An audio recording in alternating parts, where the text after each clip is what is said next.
Hello, everybody. Let's see, we got our utility system meeting, so we'll call it to order here.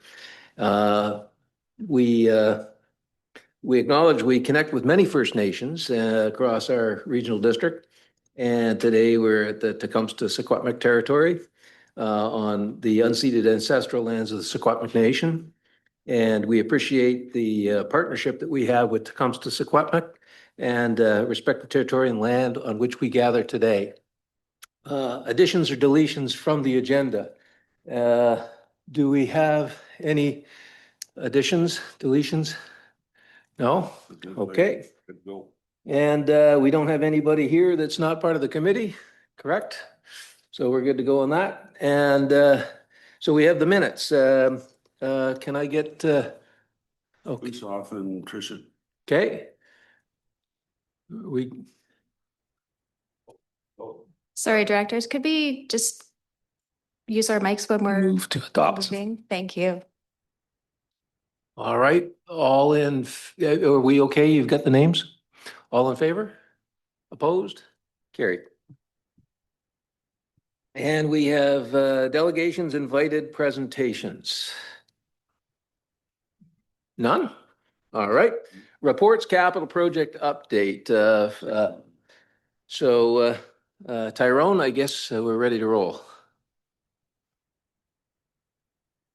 Thank you very much. Good afternoon. Let's get the slide deck up here.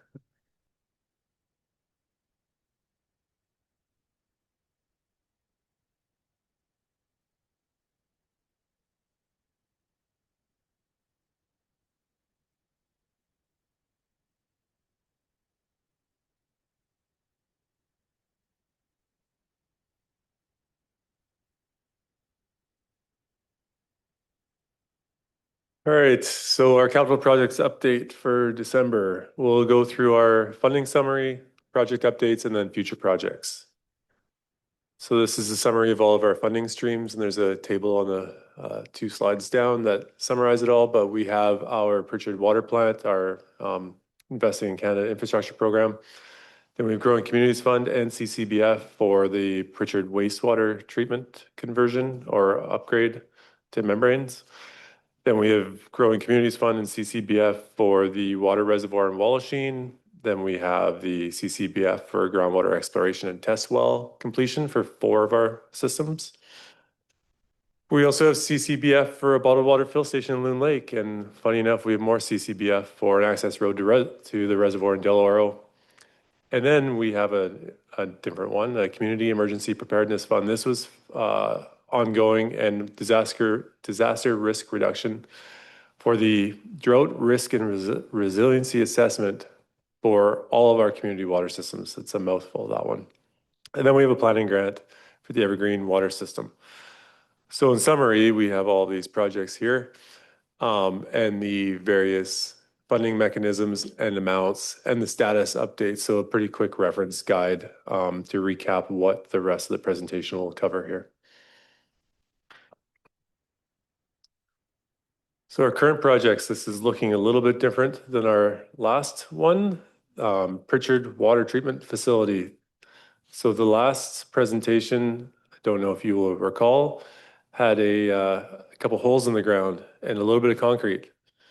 Now we have a building, we have a brand new pumps on the right-hand side there that were just installed. Those will be pumping the water up to the reservoir from the treatment facility. And the picture front and center is of our membrane skid, one of the 2, the other one's behind it. Also in that photo, you can see a bunch of the electrical work has been completed, the HVAC work, and then they're also doing some of the plumbing work complete for that. So we're in pretty good shape for it right now. So basically, the slabs are poured, the building was put up, our filtration equipment had arrived and placed. What you can't see in these photos are the civil works that occurred outside. So our water mains are installed as well that will bring the water to the plant and take it from the plant to the reservoir. The final electrical, so we're waiting on the MCC panel. That's the big electrical control panels that go in the electrical room. We're waiting on those. Those are scheduled to arrive in late January. And once those are installed, all the cable drops will be terminated into there. Everything will be energized and we'll be ready to commission sometime in February. Could be pushed to March, see how schedules go, but tentatively it's scheduled to be commissioned in late February 2026.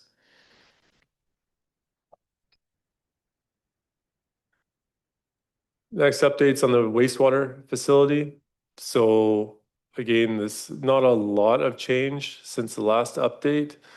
We're still going through the permitting process with this, and we're basically looking to get this out for a negotiated RFP in March 2026. So our procurement of the equipment, similar to what we did with the water plant, the membranes and stuff, has been completed. And the planning of this, because it's an existing facility and we're retrofitting it, trying to keep one facility online while building a whole new facility. That's been pretty time consuming trying to figure out the staging of it. So Wallachine Reservoir. So we have the design was complete a while ago now. We have a permit from Interior Health to construct this.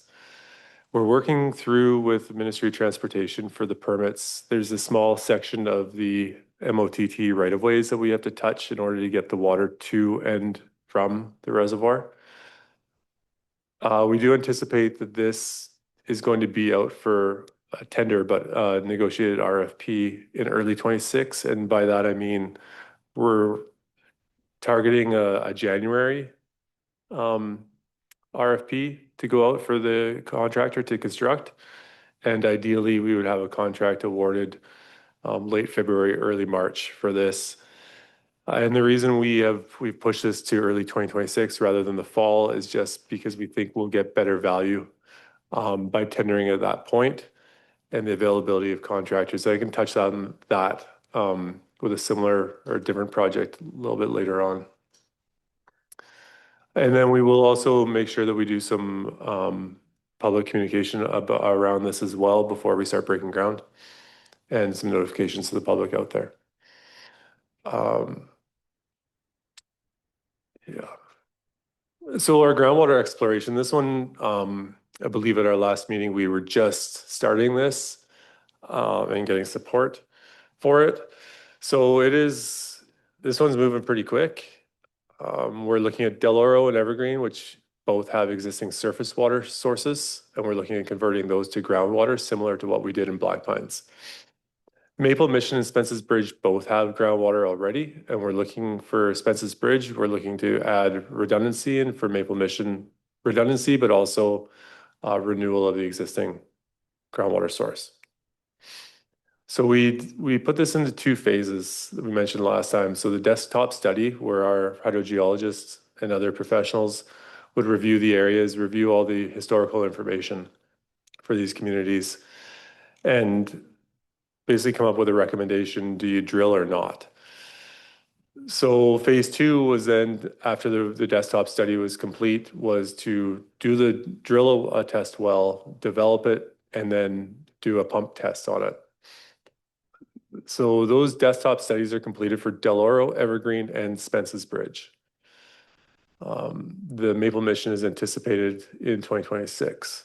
So phase two is underway for Spence's Bridge, and the contract has been issued for drilling for Del Oro as well. So here's a photo update. Yes. On that desktop study, did you identify a quantity of water that would pass or fail? Yes, so with the desktop study, it considered the demands of the system and the capacity that would be required and how much groundwater we're targeting.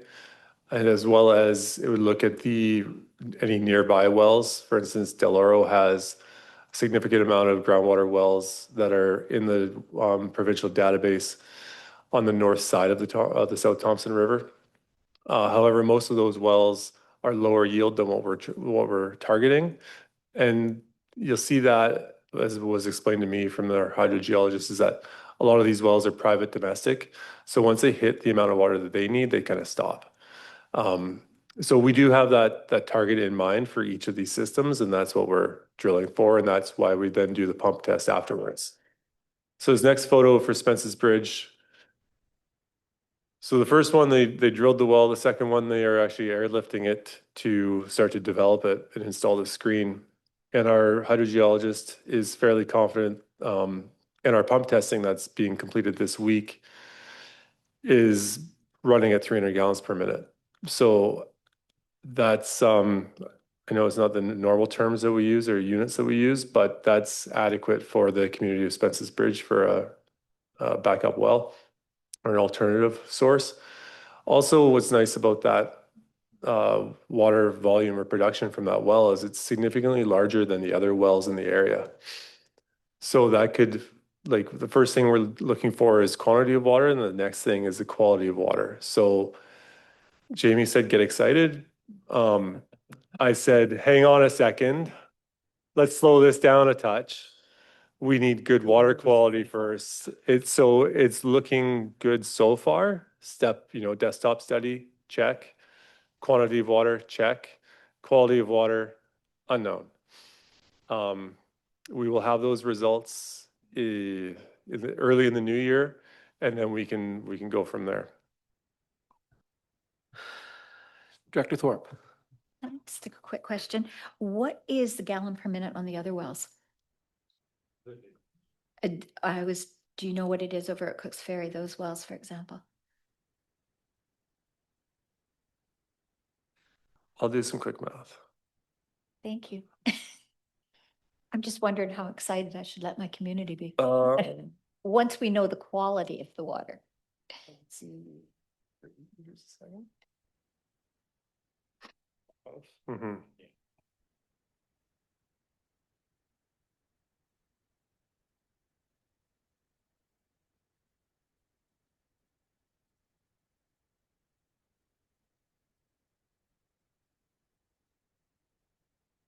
Our other wells are about 100 gallons per minute to 125 gallons per minute.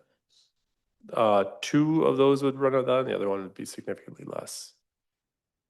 However, the other three wells are in the same aquifer, and so the overall production of that aquifer isn't 125 plus 125 plus 125. It's only they influence each other. This one is in a totally different location and different aquifer. So yeah, the water quality, or sorry, water quantity is definitely something to be excited about on this one. It's the water quality could ruin it all for us. That's all. So just keep that in mind that there's good news so far. But if we have highly mineralized water that requires some sort of treatment, that may be cost prohibitive to further advance that project. So that's why it's called groundwater exploration. Yeah, so Del Oro, we're actually looking at drilling in the Keekwillie Park area for that. So I mentioned that we have a contract out right now. We're just waiting on the contractor to give us a mobilization time. And I'll touch on the Evergreen project at the end here. So moving on to Loon Lake, we have our bottled water fill station. So again, not a lot of updates on this one. Design's complete, the permitting is completed, we have funding. Our next steps are basically to free up our time from these other projects and procure the equipment, and then also hire a contractor to construct this. So we anticipate doing that in early 2026 as well. So the other projects that we have the Del Oro Reservoir Access Road. This is looking at a off-road vehicle or all-terrain vehicle access to our reservoir to be able to get equipment up there and people through an alternate route. So very preliminary right now. We have a proof of concept that should be in place later this week, early next, from our consultant on that. Our drought risk and resiliency project that I mentioned, this is where we're looking at water levels of the source water, the impacts of drought and climate change on our water sources. This is in its final stages, reviewed the draft. We received the draft right before our previous committee meeting, and I had some data on that I shared. And since then, we are just sending it back for some refinement, and some of the next steps out of that have actually already been complete. For instance, this groundwater exploration project was one of the recommendations out of that resiliency report. And so we are advancing those, and we're updating this report as we carry on with a couple of these other projects. So that should be available in early spring 2026. And we share the final draft around and publicly as well. So, and then the last one is the infrastructure planning grant for feasibility to convert groundwater source at Evergreen Community Water System. So that is complete. That was funded through a planning grant, as mentioned. And that one has determined essentially that there's a very high likelihood of decent groundwater in Evergreen to convert there. And our next step is to actually, we're working through MOTT in order to secure a right-of-way or an area to put a test well in that's on public property. And then we would do our pump testing and our water quality analysis then and bring recommendations afterwards. The nice thing about this Evergreen, and you'll see it in Mike's presentation at the very end, but it can make a significant change in the asset profile for the Evergreen community system. So just keep that in mind for the future presentation here. Future projects. So we have a lot going on, but our Blue River water main replacement project, and this one is where we had that hydrant failure, 4-inch AC main failure, and that failure was right over on this hydrant. So this is the plan to connect from Spruce over to Main Street. And we chose this area because of that hydrant outage. There's another section of the same water main that also needs to be replaced and has been identified. But we have on the far left of the screen, we have PVC pipe over here already. This is all AC pipe existing in there and up and down Spruce and Main Street. So that's the pipe that we're seeing failures in.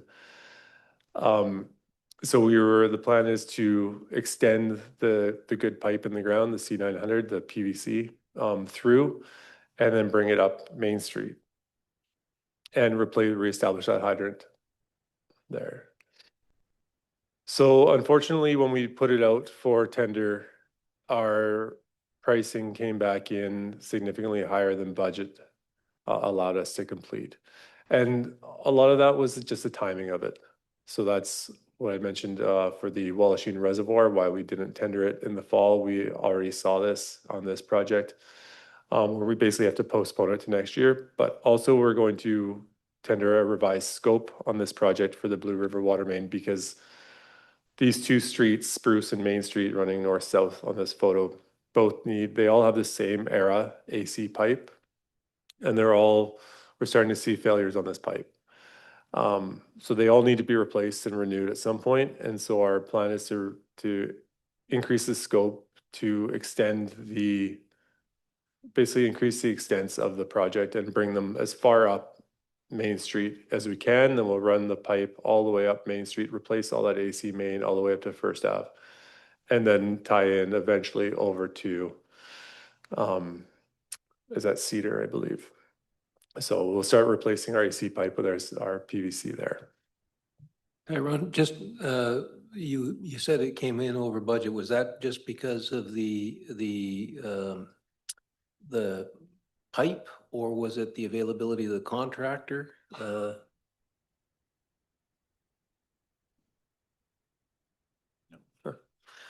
So don't know exactly why or all the reasons why, but a couple of them definitely were the timing. It's not so much the pipe materials itself. It was the window of time that we provided the contractor to complete the job before the snow fell. So we put this out, I believe, in late August, early September, to try and have it done by mid-November. And so a pretty tight timeline for contractors at the end of the construction season where they're trying to wrap up other projects, and essentially paying a premium to get someone up there to do that project right then. So what we really need to do and this is the challenging part that we have, that Quinn and I have, and Jamie with our department, is having all this stuff out early enough. We have so many other things that are, so many competing priorities to get a project like this tendered early in the year to take advantage of good pricing, then we can extend it. So that's one of the reasons we decided to not go and complete this, is that first of all, we didn't have the budget. And secondly, that basically we wouldn't get as much done as we, even if we spent the money that we had, we wouldn't get as much done as we ideally could. Not a lot of good value there, so. That's the end of the project updates, so.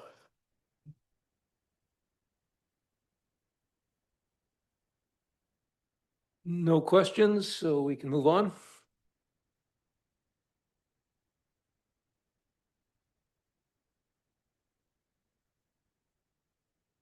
Two operations. Okay, operations update from Supervisor Smith. Thank you. Thank you. Yeah, we have the operations update for the remaining 6 months. I believe it was June last meeting, so 6 months of year-to-date stuff we've been up to.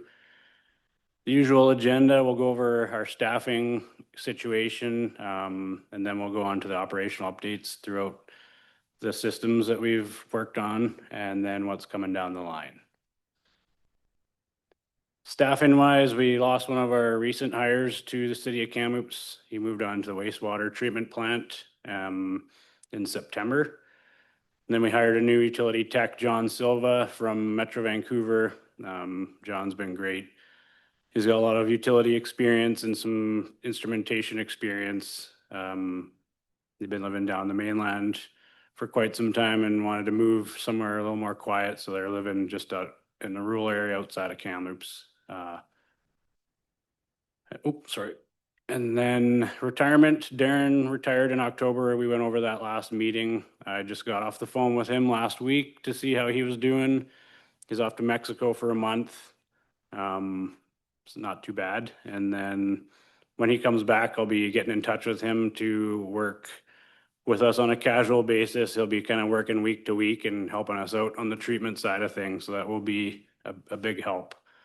Because that kind of goes into our disability claims here. So we've been down a couple operators this year since we've lost one since the beginning of August. Has been off for the remainder of the year. And then our other operator was off beginning of October. He's back on a return to work, but yeah, that kind of put a bit of a dent in our resources staffing wise. It's been a bit of a roller coaster for us. Even Tyrone's put the boots on a few times for us. And then our casual laborers, Rob and Dell, they're usually good for a couple days a week for us helping out. So yeah, it's been a bit of a battle, but we've been working through it, and just keep that in mind when some residents are making phone calls or sending emails to us and they haven't heard back in a quick enough time where we are out there working our butts off. So yeah, moving on to the update. We'll start in Pritchard.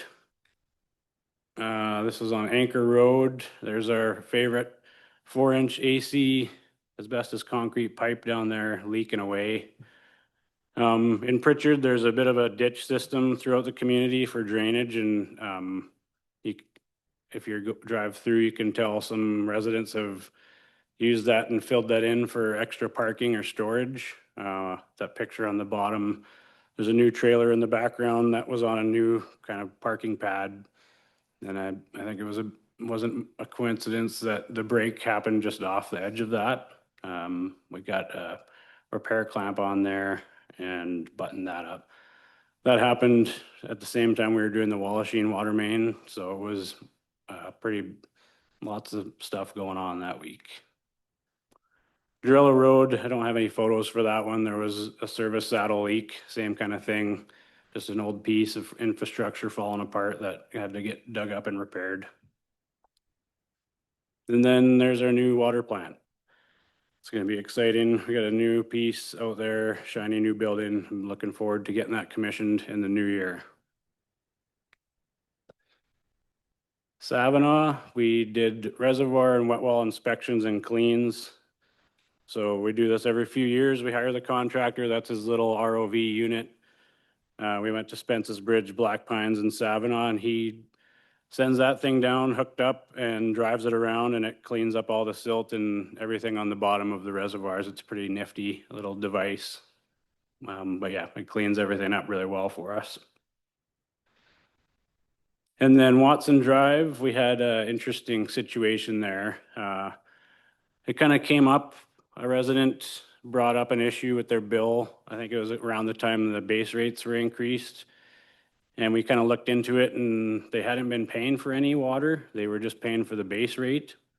So I went out there to do some investigating and found out that we were sure the meter pit was being bypassed. So that's in Savanaugh, that little yellow placard in the back right. You can kind of see that's the high pressure gas line running through Savanaugh. So it was a bit of a tricky dig. It took months of permits and getting the proper paperwork, and we had Fortis out there supervising us as well.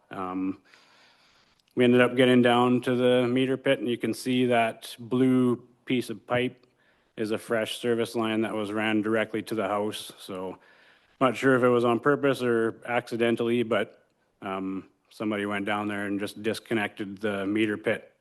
So it was a direct feed to the house. We're kind of still looking into that as per the billing side of things, but yeah, that was I've never seen that one before. Reservoir communication upgrades, we had some reservoir comms issues. They were kind of intermittent in Savanaugh for a while, so we increased the supply voltage and raised the antenna down at the pump house, and we haven't had any issues since. And then obviously the talk of the town for a while there was the derailment along the lake. As in terms of our operation, didn't affect us too much. We did some additional sampling for the Ministry of Environment. We put some measures in place in Savanaugh just for safety's sake. But yeah, I wasn't too directly involved, but I will give props to Tyrone, Jamie, Director Grenier, and the whole EOC staff for the time that they put in on that, just to make sure that the proper people were being held accountable to put the safety measures and the proper protocols were being followed to keep everybody safe. So there's a lot of effort involved with that. Spence's Bridge, again, reservoir cleaning with the ROV.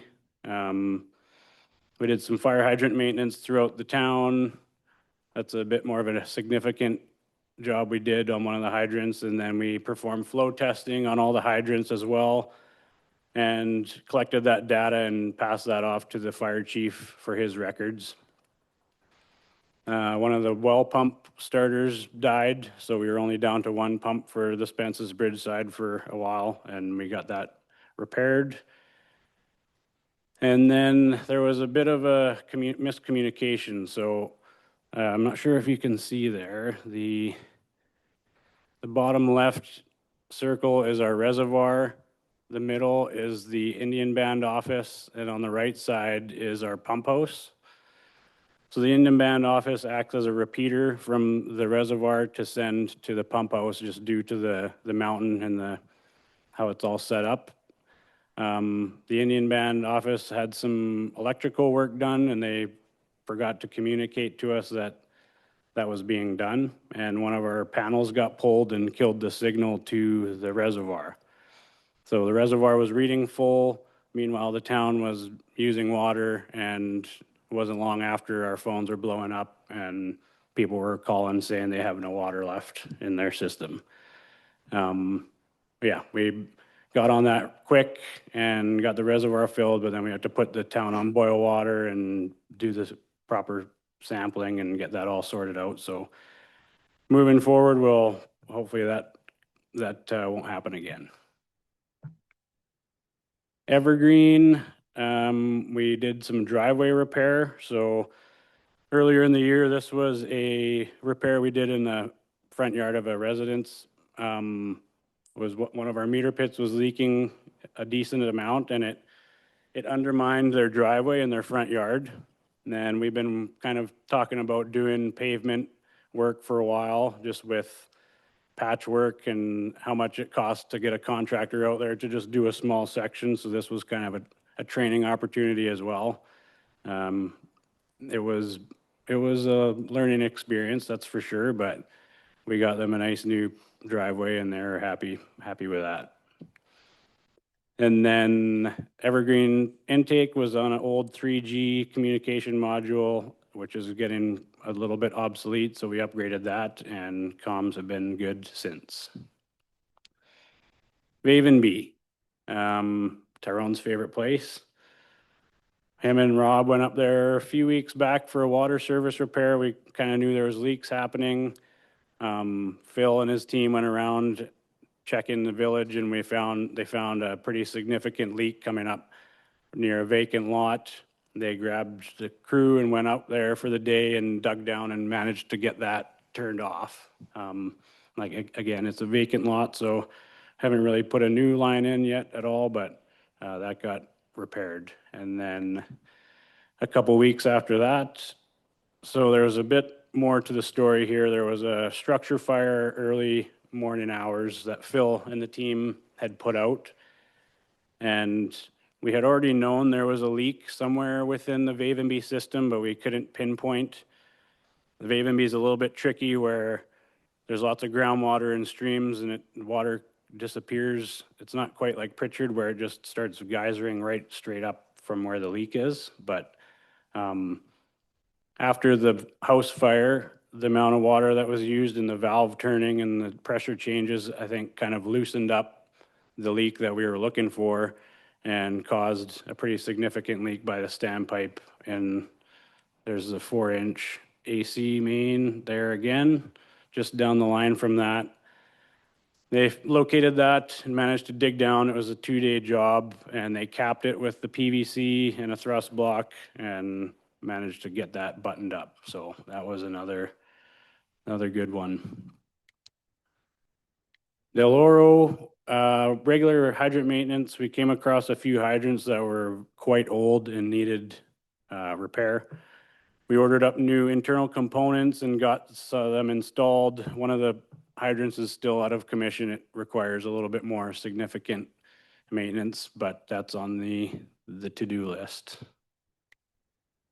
And then Wallachine, this was probably one of the biggest projects we've done this year. It was 60 meters of water main installed, funded by the resident that was getting it located to his property.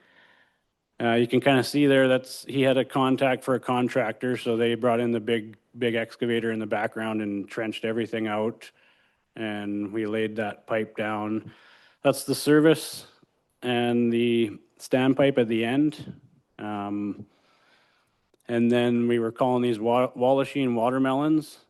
It's not exactly plain and sand out there. It was a lot of work moving this around, manual labor and excavators and all that sort of stuff. And that was the final tie-in. That's the 4-inch C900 PVC that's going down the entire trench line now. Again, a lot of work, a couple weeks, but pretty problem-free, and yeah, we're proud of that one. Moving on to the sewer systems, a couple pump failures in Pritchard. These are flight pumps. 2 of them died kind of within a month of each other. This one we were able to get back from the company we sent them off to. It got refurbished, and that cost us about $5,000. The other pump was totally done. To get that repaired was about $15,000, and a new one is around 17. So we opted for the latter, and that should be coming in beginning of January. But props to the team for kind of keeping the permit down at the Pritchard plant, because we were kind of limping along for a while there. We still kind of are. And then we perform some UV maintenance. That's our UV module. We disconnect and pull the bulbs out and give them a clean and make sure that everything is looking good in there as well. Paul Lake, this was a couple weeks ago, pretty decent lift station failure. So in Paul Lake, that's the lake in the background, the lift station running right beside it. The houses along the lake have septic tanks that hold the solids, and the liquid goes down gravity fed to the lift station that gets pumped a couple 100 meters off to our treatment plant. The pump on the right had died. We went up there to investigate why, and in that process, the other pump failed. So we went from 2 pumps to 0 pumps real quick. It's not fun when you're dealing with wastewater.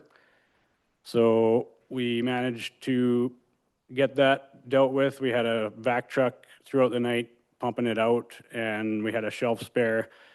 Like Tyrone mentioned a couple years ago, this was upgraded through funding, and we were lucky that we had a shelf spare, because if we didn't, it would have been a very expensive vac truck bill just pumping that tank down. But the next day we got that spare installed, and then the other pump just happened to be some wire connections, which was not too significant, and we have dropped that in, and we're back to 2 pumps there. That was a couple sleepless nights on that one. And then our annual septic tank pumping campaign going through the town and pumping out the addresses for the year.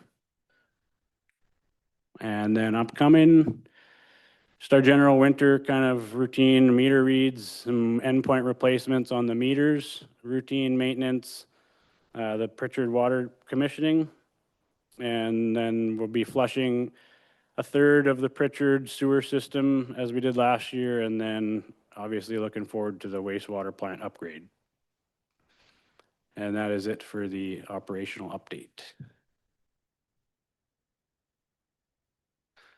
Any questions for Mr. Smith? I have a question about the Savinaw pipe bypass. That means somebody had to actually dig down and miss the meter pipe. Isn't that, I guess they're messing with our systems, and isn't that, the police get involved with that, or how's that work? Yeah, I'm not sure about the police. Tyrone can talk more on that, but from what I gathered out there, it looked like that, I don't know if the service to the house was failing, so he just contracted somebody to come in and plug a new service in, because you could tell the ground had been disturbed from the meter pit to the house. But as far as that, I'm not too sure why that would have been done. Yeah, it's kind of an ongoing investigation. Any other questions? Usoff, Director Sal? Sorry, I was just going to add to Quinn's response there on that meter bypass, but our bylaw prohibits that bypassing meters. So we wouldn't necessarily get the RCMP involved, but we do have mechanisms in our bylaw to recoup the costs of restoring the infrastructure to the way it's supposed to be now is disturbed. And as Quinn mentioned, it looked like that they had a service line break and the contractor had just dug and gone right back to the curb stop rather than the meter pit bypassing it. So we have to work with finance to figure out how we're going to bill them for that amount for both the work done and the water that was not accounted for. So, Director Sal? Thank you, Chair. With regards to the Vavenby water main break, I forgot who I was talking to in Vavenby, but they were talking about like in fire departments, one of the training was never shut off the standpipes or the hydrant like quickly, the water hammering, or if it ever through investigations confirmed like it's due to user issues, does the TNRD ever go kind of seek damages from third parties? Just curiosity. Thank you. Yeah, I'll jump in on that one. So the Vavenby Fire Department's our fire department, so it would be the same. It'd be TNRD going after the TNRD in that case. You are correct that operation of fire hydrants can cause damage to the system. However, as this committee is well aware, we have a lot of old infrastructure underground. So was it user error or was it just ready to break anyway? Tend to think it was probably ready to break anyway. We're pretty certain that this location was already had a crack in it, and then it was exacerbated when the fire department responded. Yeah, so I'll leave it at that.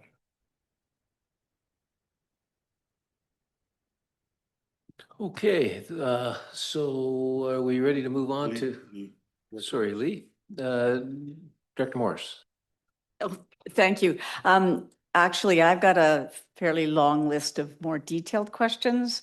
And rather than use up everybody's time, it's specific to the Pritchard and also the Evergreen. So maybe can I grab one of you later on and just go over a sort of a long detailed list rather than make everybody in the room listen? It's up to the chair, but I think it's appropriate if you have operational questions that we can attempt to answer them now. If you want to ask, I think it would be useful for us to hear your questions, if you want to do that, Director Hans, Director Morris. Okay, obviously I'm a neophyte on wastewater systems. But this is between the Pritchard and the Evergreen one in particular. So, okay, I'll just do a sort of quick one with the Pritchard system. Still hearing, comments around the ditches and what sort of went on with that. I had a question specific there too about the permitting, so the March timelines. Those would be two that right away. And I guess the third one that relates to Pritchard is really with these the side roads in the Pritchard area, and a lot of comments that were being made throughout the course of the summer and the fall. Then that ditch repair process that happened, if I can just get a little bit more detailed information, because of course I get these questions that come from residents, and I don't have the knowledge base to respond to them. So just even on that one, and then I'll probably have a small one on the Evergreen one as well. Okay, so permits, I'll address that one first. So the permitting for the wastewater plant, that's through Ministry of Environment, and that's a pretty long process. They essentially want you to have the design and everything ready to build, or essentially like a built plant, operations manuals and everything, in order to issue a permit before you can start to build it. So it's a balancing act with them to work through how to build this and upgrade this plant, because it's not a new facility. So that's the permitting process that we're working through with Ministry of Environment still. It's not going to prevent us from building the facility. Not going to prevent us from building the facility. It's just a matter of amending our existing permit, and that was the biggest question we had. Would we be triggering the municipal wastewater regulation, or would we just be amending our current permit to operate? The response we received from them is that we are amending our permit to operate and just adding the authorized works. So the authorized works go from a trickling filter, the big thing that's a mess that sprays water everywhere, to a membrane plant. That's the authorized work change. As far as the ditches are under the authority of the Ministry of Transportation, not the TNRD. And we have no mechanism to prevent people from filling in ditches, putting culverts in, and making driveways and parking pads. That we have right-of-ways within the right-of-ways to have our infrastructure. It's our responsibility. We are able to access our infrastructure that's in that Ministry of Transportation right-of-way to maintain it. So most of our infrastructure is within the ditch lines, rather than under the middle of the roads. Ministry of Transport frowns on us putting water lines through the middle of a road, unlike what you'll see typically in a city or municipality where they put them under the roads because they own the roads. We don't. So when a private homeowner does something on the Ministry of Transportation right away that impacts our infrastructure, we don't really have any recourse on that, other than guidance we've received from Ministry of Transportation is that we are to leave the area in the pre-existing condition or state. So if a homeowner has filled in the ditch and put in culverts, we essentially leave it as a ditch. We don't reinstall that culvert or reinstall that pad. that's a fun one to tell the homeowner. So just a really quick supplemental, because one of the other things that came up was easement into the Crown land, if that was going to be reviewed in terms of this ditching issue. Has that come up? I mean, at all? Just the question. easements into Crown land, so like not really, like we have a permission and whichever, whether it's an easement or a right of way for our infrastructure within the community. As far as we are concerned, our infrastructure, and as far as Ministry of Transport is concerned, and the Crown land where we have our discharge area for our wastewater plant and things like that, those all have right of ways, and we call that legal authority to be there. So.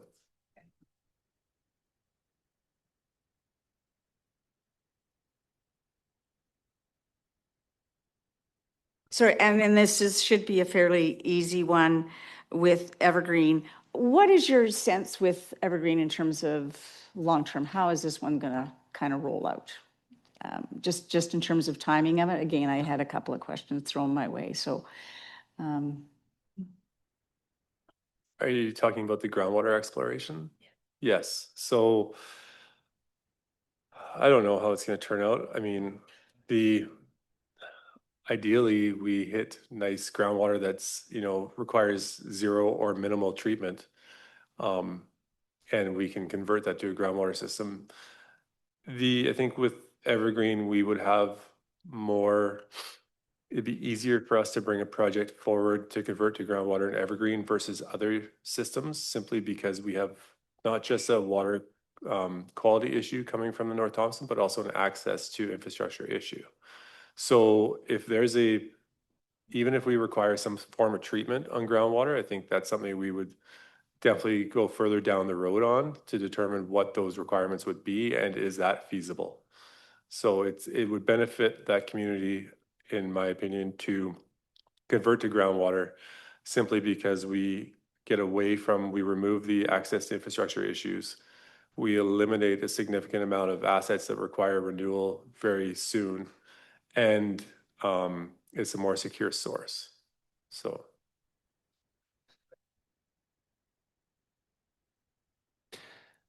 Any other questions? I have one question for Quinn. We lost a person to the city. Are we competitive with our engagement with these people, or what? I want to answer that one because we stole Quinn from the city. So goes both ways. But It wasn't a matter of we didn't provide training or we didn't give an upgrade path or anything like that. No, but I will say this, that and I know Quinn and Tyrone would echo the sentiment, is that because, and as you guys know, when we talk about this at every meeting here, our systems are very small scale. We have to be very creative. Our employees have to wear a lot of hats and do a lot of different things. Some people like that diversity, and some people want to just, if you're at the city of Kamloops, your job is the same every day. If you work at the TNRD, your job is definitely not the same every day in the utilities world. So I think partially it's skills, interest and kind of how people like to work. So financially, we're competitive, very competitive.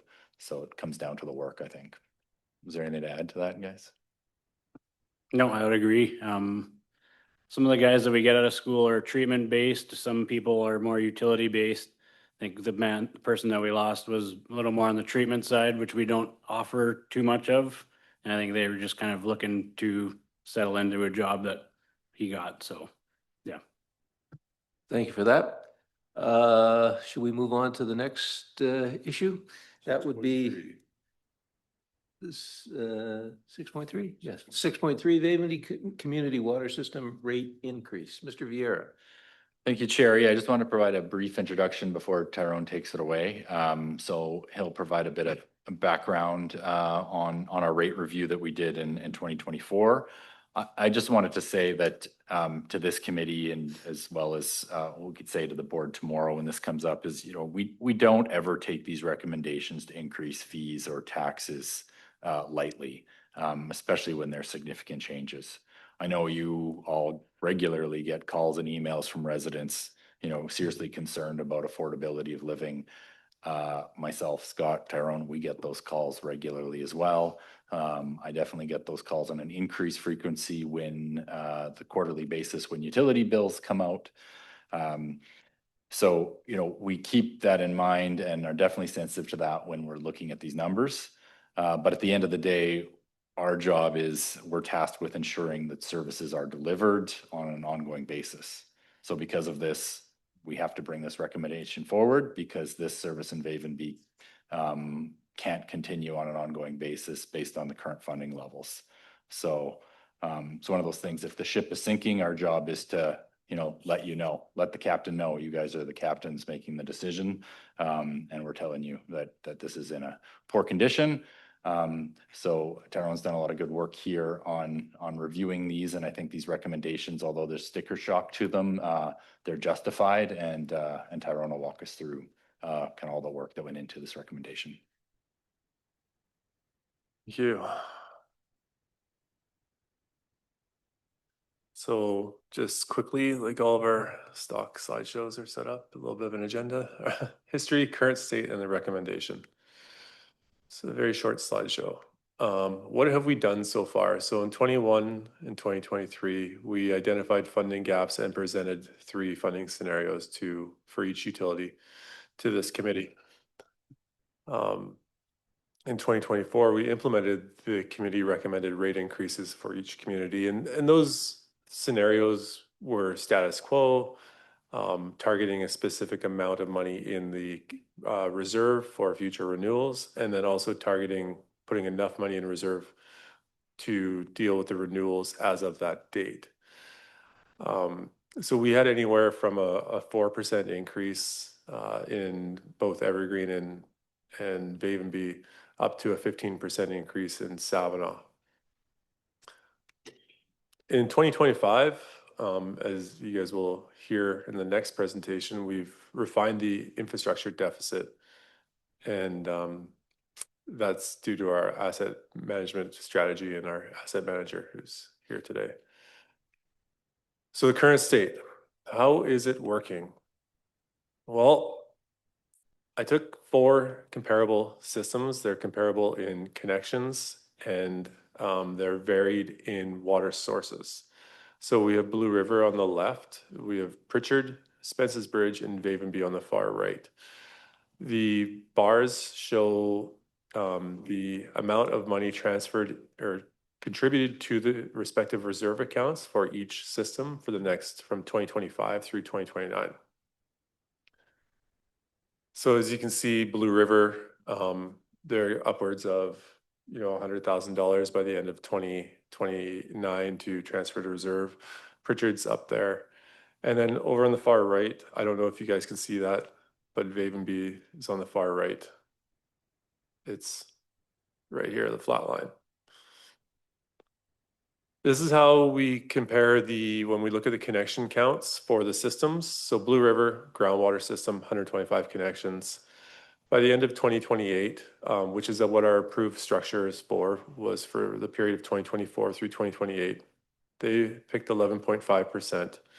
That was a recommendation for there. And they end up at the end of the period of $1,260 for the average single family home for water. Going on to Pritchard, we're down to $1,365 at the end of 2028, 165 connections. The one other thing I'd like to point out with Pritchard is that they also pay for their wastewater service, a similar amount. So they are paying not just for 1, but for 2 utilities out there. Spence's Bridge has 80 connections, so a little bit less than Vavenby. And they're up to $1,400. And then Vavenby with the recommended increase was a 4% year over year, was $909. So that's where we're at right now. Just a quick question. Those columns, they're not a cumulative column. Those are annual with the increases that are being passed through. Yes, that's correct. That's how much we're transferring to reserve each year. That's the budget number. And as we can touch on with Vavenby, this most recent water main break took our transfer to reserve, our net transfer to reserve to below zero for this year. So we had a very small amount budgeted for this year. And when you have an emergency event like that, that quickly eats up these very, very small operation and maintenance budgets. So Vavenby, the rate increase, as recommended by the committee, was 4%. That resulted in an average user fee for 2025 of $808. So also keep in mind, we have between Blue River, Pritchard, Vavenby, Spence's Bridge, we have different sized water meters. So like Pritchard has 165 connections, but one of those connections is a 6-inch water meter that services another 40 homes. So when we're looking at the average user fee, we're looking at what the equivalent is for a single family home, not taking into account or eliminating that whole skewing of it with 6-inch meters and larger meters and a 3/4 or 1-inch. So you'll see various numbers, and it depends on how you calculate them, but that's where we're at. That resulted in negligible, I don't know why I put that word in there, I can't say it very well, additions to reserve account for the next 10 years. And basically our reserves, so our capital reserve, is funding operations and maintenance from 2034 onwards. Now hold on to your seats. This is what it actually looks like. So we can talk about it, but this is how we can show it. So the top of our graph here, we're looking at a $5,000 contribution to an account. And down here, we're looking at a negative $15,000. And what that means is that up until 2034, we're adding annually somewhere between, a few hundred to, I don't know, $5,000 to the reserve. And then when we switch over to the red side, we are drawing from our reserves at that point. So we're taking money out of our savings account without putting money into it to pay for keeping the lights on, the water flowing. This does not account for renewals of our infrastructure there. So this is essentially saying we're not going to replace or renew any of the assets we have in the system. This is what's going to happen to our system if we keep the rates where they're at, and we just want to keep the lights on.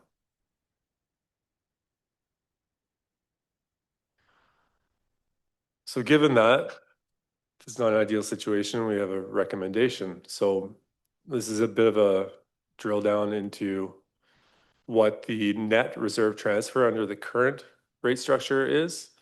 So in 2025, we are targeting $5,000 transfer to reserve. That's going to decrease simply because of or it might impact 2026. I'd have to let Carla chime in on that if she'd like. But either way, we overspent in Vavenby this year with this last water main break. So that's going to impact our reserve transfers. In 2026, we are drawing more from reserve than we're contributing. And in 2027, we're putting a small amount away. And then back in 2030, if we continue as we are, we would be withdrawing from the reserve to cover our operation and maintenance costs. So our rate increase of 19% for 2026, 2027, and 2028 is what we're recommending. If you support that rate increase, then this is what our net reserve transfer would be with that proposed rate increase. And now we're moving from $35,000 up to $60,000 a year into the reserve. This still doesn't get us to an ideal situation where we can cover renewal costs, but at least we're putting money in there for more repairs and reactive maintenance. In addition to this, we would also, have to allocate all the CCBF for that area for renewals for the infrastructure and still go seek some external funding. So basically, the other recommendations, we really need to be realistic with our future rate increases and not so much. We need to look at the data and see where we're at and determine how we want to run these systems and what the level of service is, and we have to be realistic about our increases and the impact it's going to have. So just to cap this off, if we do the next 3 years of 19%, then Vavenby now, it doesn't change Blue River, it doesn't change Pritchard, it doesn't change Spence's Bridge, but Vavenby now starts to fall in line with those other 3 communities and starts to put some money away towards our renewals. Finally, how it compares as well to the other 3 systems we compared it to is we are now catching up and we are aligning. We're now at $1,362 per connection or per single family user. And that's right in line with the Pritchard, the Spence's Bridge, and the Blue River systems. So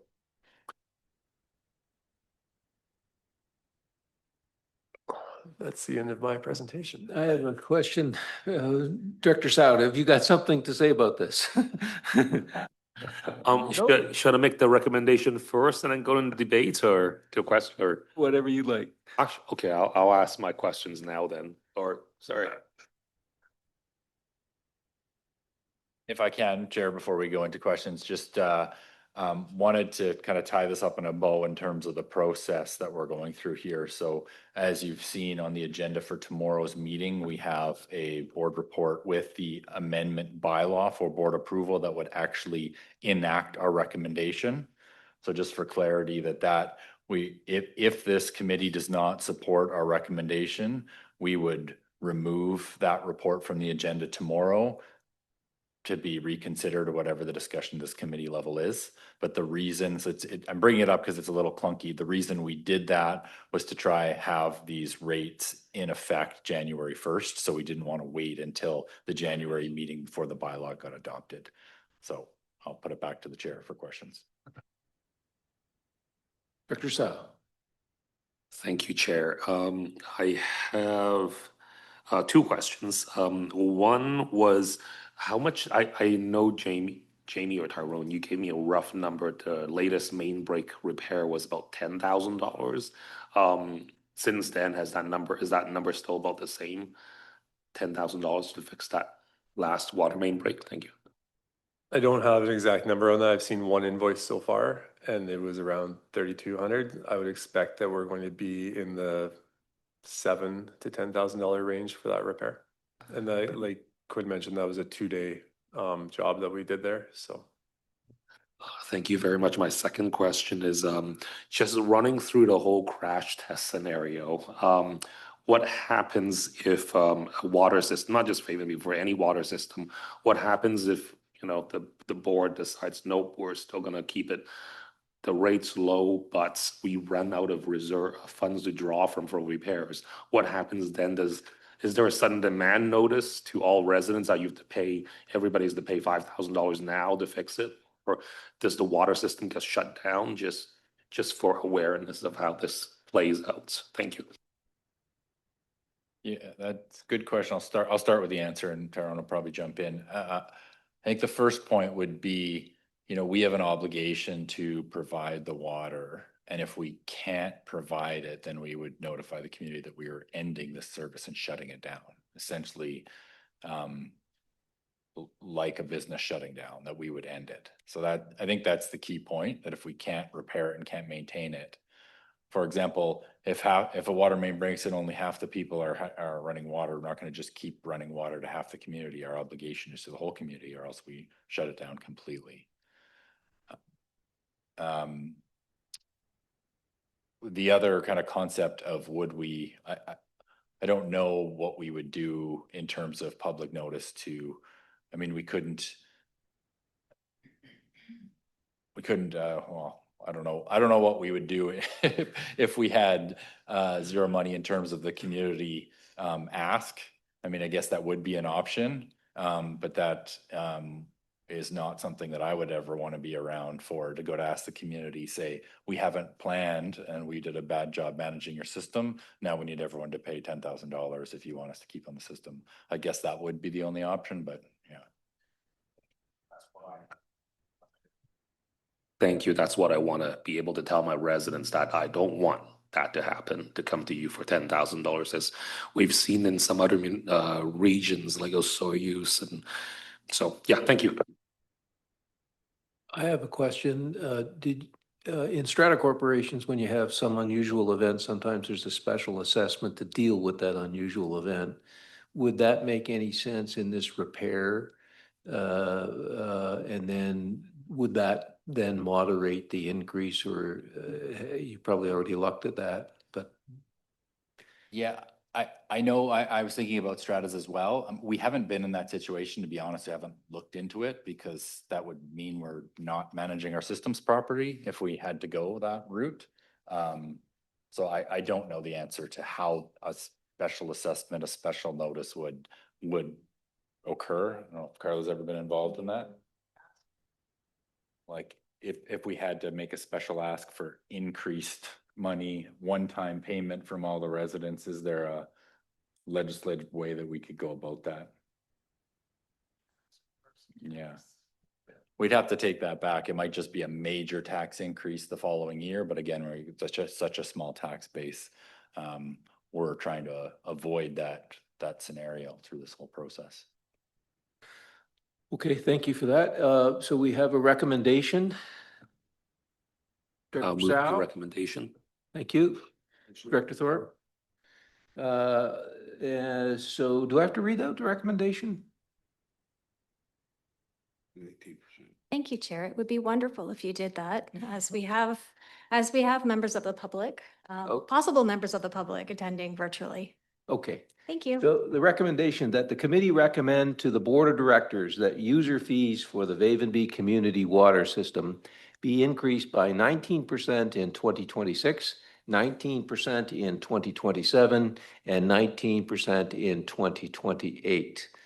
So we have the recommendation. I guess we'll vote on that. All in favor? Opposed? Carries. Thank you. Should we have a bit of a break? Okay, we'll have a 5-10 minute break, and then we'll come back into utility system funding analysis. Thank you.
Okay, I guess we've got 6.4 utility system funding analysis, and I think this is a comprehensive report. So, Mr. Vieira, do you want to start us through this? Thank you. I will. Thank you, Chair. Yes, so you'll remember Mike Winiski sitting beside me. I think we introduced him when he first started working for us back in May, was it? I think it was April. April. There we go, April. But I think this is his first time presenting to this committee. So excited to show off the work that he's been doing on the utilities side. He doesn't just, his role isn't just within the utilities department, it's for the entire organization. So just a reminder for this committee that the TNRD board adopted the asset management strategy back in end of 2024. And then the first step we made is created that position that was approved by the board, which Mike filled is our asset manager position. So he's been working on creation and implementation of asset management plans for all TNRD services. But the majority of his time over the last few months has been spent focused on the utility systems for two reasons. Number one, the first one is this summer, he focused on the Savinaw water system to support our application for the Savinaw water treatment plant for the Strategic Priorities Fund. So we were able to show that we already have asset management planning, an asset management plan in place for the system, and how that asset management plan would change if we got this grant, and we showing that we still could fund a replacement of that and the ongoing contributions to a reserve fund to replace that plant in the future if we're successful. And then this fall, we had him, he's been working closely with Tyrone and Quinn on asset management plans for all the systems, and in particularly supporting the TNRD advocacy work and the most recent trip that Scott and Chair Roden were on in Victoria around the funding gap that we have in the utility systems. So as Tyrone alluded to in his presentation, back in 2021 was the first time we presented this kind of funding gap scenario to this committee. And ever since then, we've been using that term to explain in our provincial advocacy that gap. Really, that's the help we're looking for from the province, is how to close that gap. Knowing that, you know, there was a big gap between what we actually need to sustainably run them and what we're currently getting through revenue. So what Mike's done, what he's going to present here, is a much more deeper dive analysis into what that gap is and what it actually looks like for each of those systems. So the work that, or the advocacy work that was at the province, was showing just kind of a general, this is our overall gap of all our systems. But what you're going to see today and what you saw in the report is a breakdown of the individual systems, and Mike will tell the story on what that looks like. And happy to kind of walk through this slowly. This is kind of the first time we're showing it to you, but you're going to see this probably many times over the coming years as we continue to implement this and get more information on each of the systems. And you'll probably be seeing something similar for other services as Mike progresses. So I will turn it over to Mike. And just a quick comment. Thank you, Chair. At our advocacy meeting as well, they appreciated the work we did, but they wanted to see the details as well. So we need to connect with Corbin and make sure that he gets a copy of this. We can share it with the ministers that were there and the staff as well, because Brian Bedford and others were quite interested in seeing a lot of the details and intrigued that how are we looking at this. So TNRD is cutting trail on this again. Thank you. Thank you. So yeah, as Jamie kind of alluded to, so it's a deep dive into each system. We'll kind of see the funding, where we at and how we sit. We'll show the gaps, but we'll also kind of get into the fact that, you know, these things are ongoing. So one thing Jamie said is you'll see these plans over and over and over again and get used to it, because the plans constantly change. You know, as Tyrone said, in Vavenby, they had the water main break, which took a bunch of funding that we would have put into reserve that can't go into reserve now because we spent it. Therefore, you know, we don't have money that we'll be planning for future things. So it's always a fluid plan. Asset management is always changing, but it's good to really get a handle on kind of where we stand. So what I'll do is I'll give you guys just a bit of an overview of asset management and how I look at things, and, you know, what the kind of methodology is. Going to show just a bit of a descriptor of the key calculations that we're using, or that I'm using to to kind of see each system. And, I would like to get it in your kind of heads, some of the ratios and stuff to really see where we sit. And then I'll do a system by system overview. I will try and go as slow as possible, but please, any questions, feel free to stop me and we can dive into them as we go.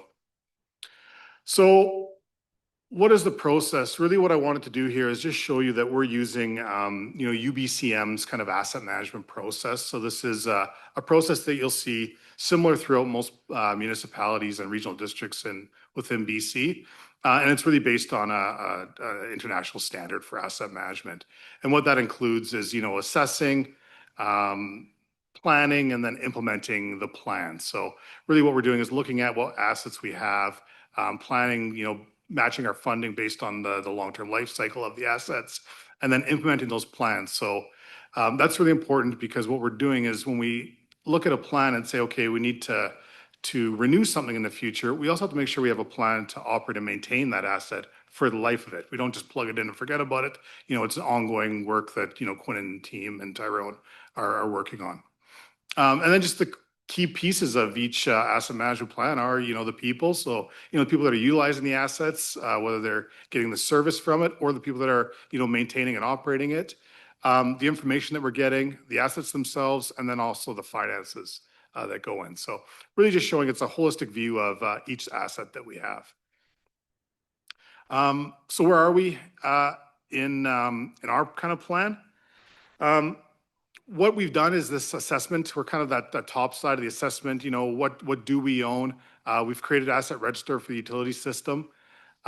We've looked at the useful life for each piece and kind of averaged that out. And then we came up with replacement costs. And what we did there was basically average out the costs. So when we look at, say, linear assets like water mains, service lines, we looked at a cost to replace per square or per meter. And then when it comes to our other assets like facilities, we looked at an average cost of facilities or what that cost has been over the past, few facilities we had to replace or an industry average. So if it's something that we haven't replaced in a long time, we'll go out and just ask to see what other people have done. The next step, we're kind of planning the condition, the function, the capacity, the utilization. That's all really important because they all really tie into how important that asset is. So if it's say a service line on the very end of a water main and to a vacant lot, that asset might not be as important as a piece of water main that's right in the middle of town. So we make sure we weigh those out because those criticalities will make sure that we're looking at the importance of repairs and how we prioritize those repairs based on limited funding that some areas might see. And then we implement.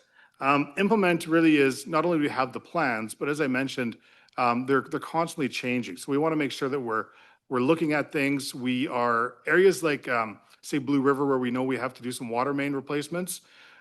We know that those replacements are coming up based on a few of the failures we've had recently. But other areas where they're coming to the top of the end of their life cycle, we might know exactly where that water main sits. So we might have to go in and do some exploratory digs and or condition assessments on that pipe to see if it has to be replaced right away or if we can get some extra life out of it. The other important part of implementation is critical spares. So one thing that Quinn said in Paul Lake, having that extra pump really saved them with the outage.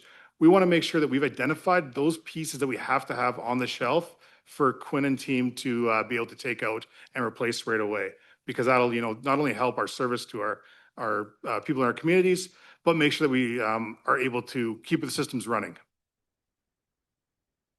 Where we sit, I'd say right there. We're right in between. So we have done the main assessments, but we are just still working through the criticality stuff. And in the report, I did say a few things that really say that this report is really high level and it will get more refined in time. We're getting through that refinement. So, I plan to work over the next 6 months to really refine this report even further to deep dive into where we sit. So we're very comfortable with that.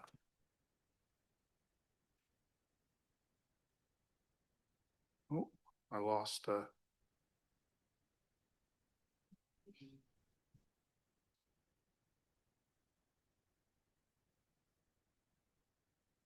Oh, it froze. Oh, there we are.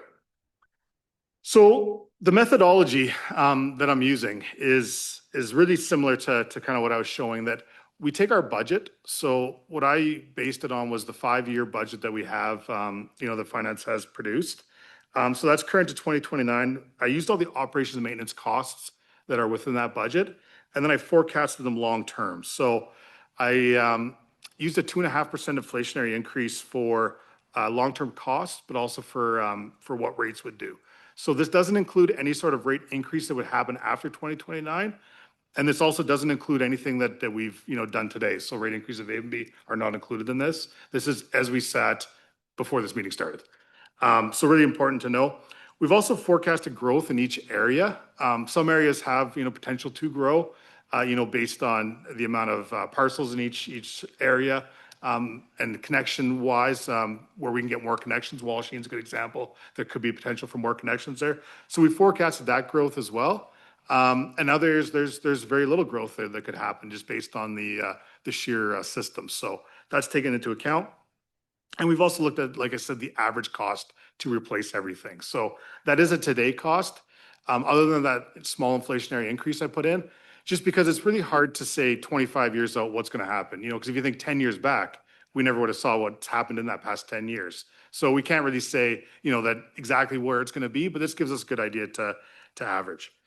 And then we evaluate. So that's kind of what we're going to get into now. So we'll see, where there's surpluses, shortfalls, where they are, how they stand, and kind of dive into that. So before I get into the each system, I just want to talk about the few key calculations that I had that I'm looking at, and just wanted to give you guys an idea to kind of explain them all. So infrastructure deficit, you've heard that kind of gone around quite a bit. That's basically the gap between where our reserves sit and what we need to get done. So it's saying, what's our current funding based on what renewals we have to do? And you'll see it going through the time that there is an infrastructure deficit, say in 2050, 2047. That's just saying what we forecasted to have for an infrastructure deficit. Very, very, very important here, though. Just note, this is as we sit today with each system. So any addition to a system, albeit a water treatment plant, if we added a bunch more infrastructure and service lines, water mains, will only change that. So if no funding changes, that infrastructure deficit only increases. So anytime we do things like put in a water treatment plant, we have to make sure we're looking at, how we're going to fund that. And as Jamie said, that's the work we did with the Savinol water treatment plant to show that if we were to get the water treatment plant, this is what we would have to do to make sure we can afford the replacement of the water treatment plant. Important to note here too that Pritchard water treatment plant was not included in this plan because it's not online yet. When it becomes online, it does go into, we will dive into that. Main reason for why I don't include them until they're actually handed over to us is because changes happen. We don't know. So it's hard to say. So I don't want to get too much into the nitty gritty. Our asset renewal funding ratio. What this really is it's a ratio telling us the availability of our renewal funding to replace the assets that we have to renew. So a healthy ratio, as you see there, is between 90 and 110%. That basically means that we'll have the money available to renew the assets that are coming up for replacement at a given time. Really important to say that, at a time and point when an asset does at the end of its useful life, that we will be able to afford it. And life cycle funding ratio. This is similar to an asset renewal funding ratio, but it takes into account the full assets life cycle costs. So that means your operations and maintenance costs over the term of the asset. So it's telling us if we have enough money in the long term to fund the operation and maintenance and asset renewal of our system. Really, this is like when I think of it, I think of the asset renewal funding ratio. That's my house. That's what I absolutely love to live in. Quinn, Tyrone, and I working together like the life cycle funding ratio. That's telling us that we can afford everything we're doing. So I'm looking really strong in at what it takes to replace that. They want to make sure that we can also operate and maintain it. So I also take into account, but I'm saying it includes them even more. And now we'll get into it. So what I want to do here before I dive into Black Pine specific is just give you an overview of how these slides are designed because they will look different for each system. But I shouldn't say they'll look different, but they'll all be the exact same. So they're laid out the exact same. The graph's going to be different, but the numbers are going to be different, but the way the slide's laid out is all going to be the exact same. So the graph that you're seeing on the left-hand side, the bars down here, that's your current revenue. So that's the revenue projected based to all those years. And then the line is the revenue that we require to renew our assets. Now, it's interesting because this is based on a 25-year plan, but you'll see there's 50-year numbers in here. And I've kind of broken that out to upcoming renewals is your 25-year period. Long-term renewals is your kind of 50-year period. The second 25 years, really, you could think of it. Important because in asset management, it's hard to say exactly where we're going to be in 25 years, how things are. I hope maybe I'll be retired by then if I'm lucky. So I might not be here, but we want to make sure that we understand any decisions we make today impact the future. So when we're looking at long-term, we might say, oh, well, we only need money to 2045 to do this one thing. That's all I really worry about. But those decisions that we're making on rates to do that stuff at 2045 also has to be renewed in the future. So we want to make sure that even though we really focus hard on the 25 years, we're still thinking about the future to make sure we set up the next team for the renewal of those assets. When we're looking at some of these numbers on the top, the important ones that you can see are renewal requirements. So you've got the 25 and the 50-year renewal requirements, but then also the infrastructure deficit, I've only broken out into 10 and 25 years. The reason for that is because it's hard to say the infrastructure deficit in the second 25 years. And really, like I say, we only want to be thinking about those, but the 25 years that are coming up are decisions that we have to make now. Really, what we're seeing, and you're going to see very similarly on a lot of these graphs, is a bubble right here in the line. And it's going to be different for each system, but that's going to show that past 25 years, that would have precursed what we do now. So it's going to show that we didn't save enough money in the past 25 years to get to where we are today. So we're going to have to go out and get some extra funding. Other important things to have in the back of your head is by no means am I saying in this plan that, hey, we're going to have to make, raise rates for each area to match that line. We're not saying any of those things. I'm just saying where we sit. So it's important to think that, when you go through this, there's all different ways to look at how funding is procured. It's just showing that we are going to have to look at getting some funding to do those things. Go ahead. I have sort of two related questions. The first is that you're assuming the lifespan of the asset. And I take it that you're looking at accounting systems, but you're also looking at what the asset is manufactured out of. So HDPE pipe versus metal pipe, you're going to have a longer life cycle. So I see you nodding your head, so that's one thing. But the other important part of this is you use 90 to 110% at the end of that life cycle. And that presumes that you're going to pay for the replacement system at the replacement system's cost when it hits that life cycle. And I'm wondering what your comment might be if we said, well, we only want to fund 50% of it and then borrow the other 50% and amortize that over the next system's life cycle. So could you maybe comment on that before we dive into the specifics?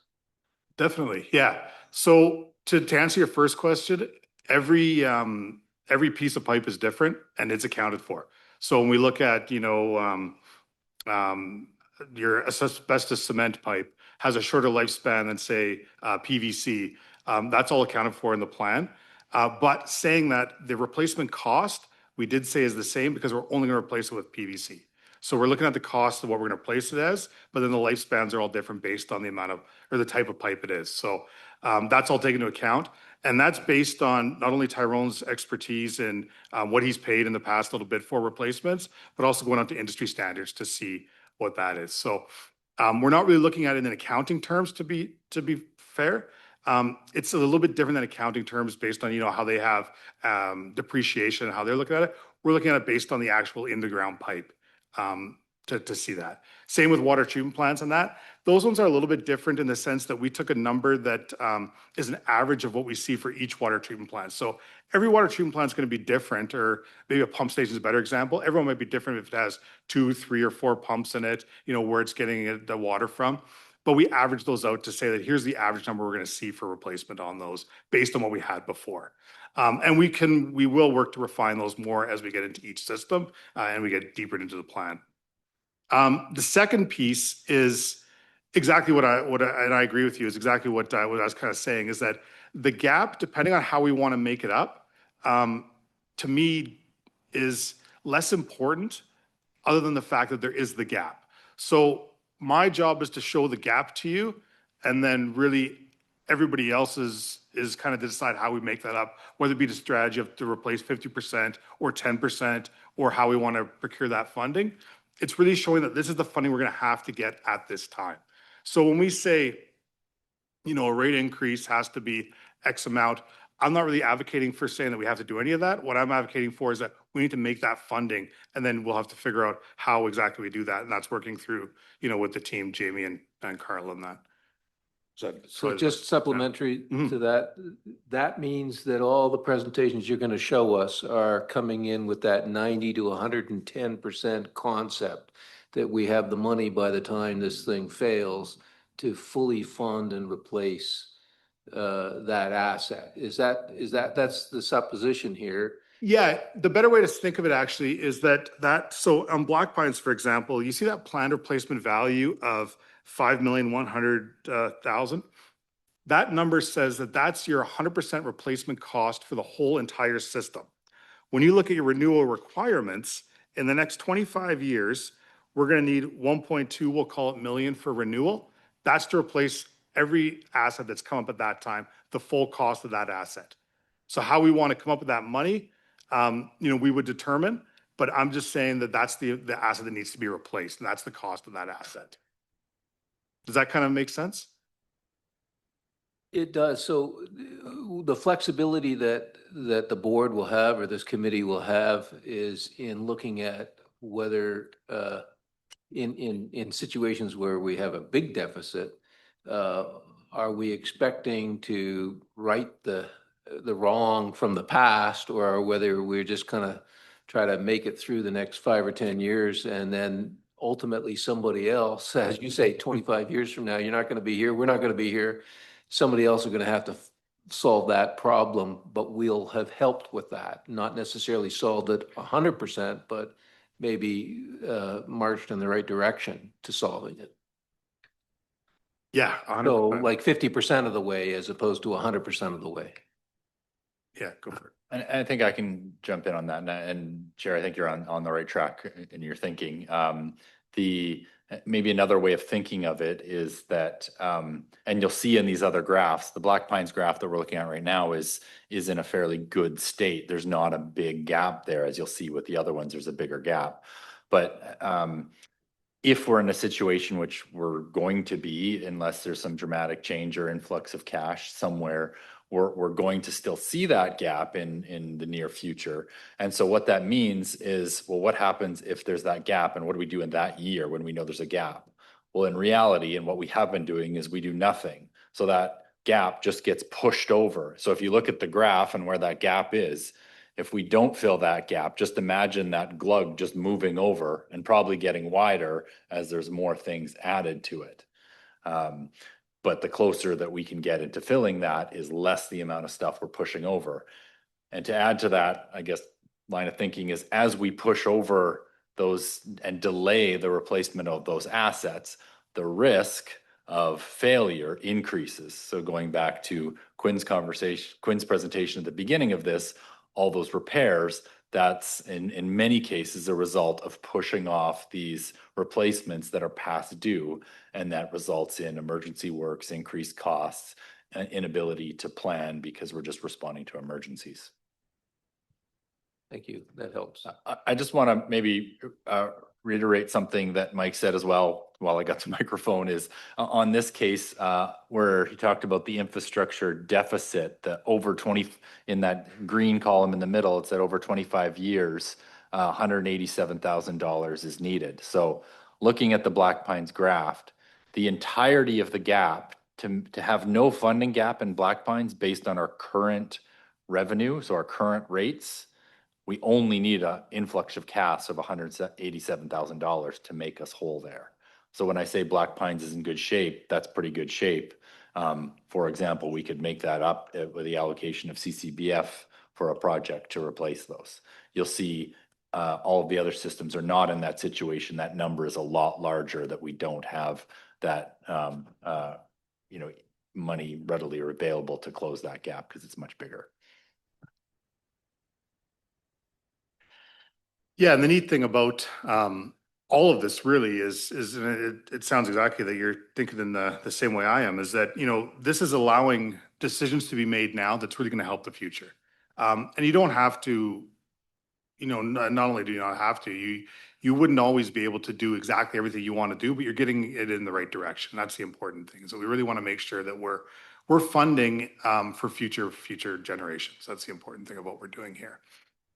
So getting into Black Pines, you know, Jamie kind of took the thunder away because it's in great shape. It's in pretty good shape for the size of the system. So there are some key renewals that will have to be done, but funding in Black Pines is fairly healthy. Your infrastructure gap over the 25-year period is 187,000. Your asset renewal funding ratio is 81%. So basically that means that we, as you know, we will have planned for 81% of our renewals. And as Jamie said, it's only a small amount to really make up to do that little bit of work. So that's the reservoir, which we'll expect to reach its end of useful life in 2046, and 350 meters of linear assets that we have planned for replacement. Blue River. Blue River's in an interesting spot in the sense that it's got a fairly large amount of linear assets need to be replaced. You know, 3,009 meters is a fairly significant a portion, and you know, as we saw in Tyrone's presentation, that there is some plan to replace some of those assets over the next year. But also, you know, we have seen some failures there. So we know that based on the repairs, that those pipes are coming up to the end of their life. So important to get that done. The nice thing about Blue River, though, is that, you know, once you get through that large replacement, and I kind of, when I'm looking at these projects, I'm not thinking that we're all going to do that replacement in that year. So when you see, say, you know, the 3,009 meters of linear assets are coming due in, I think it's 2031, you're not saying that we're going to do them that exact year, because you wouldn't be able to replace all that 1 year. So you kind of stretch the project out over 5 years to just allow the funding to match what reality is. The other big things in Blue River are the facilities. So the reservoir, pump station, and chamber shown for 2045, and then the production wells in 2050. But that 25-year map that you're seeing really shows us that we need some funding over the next, we'll call it 15 years.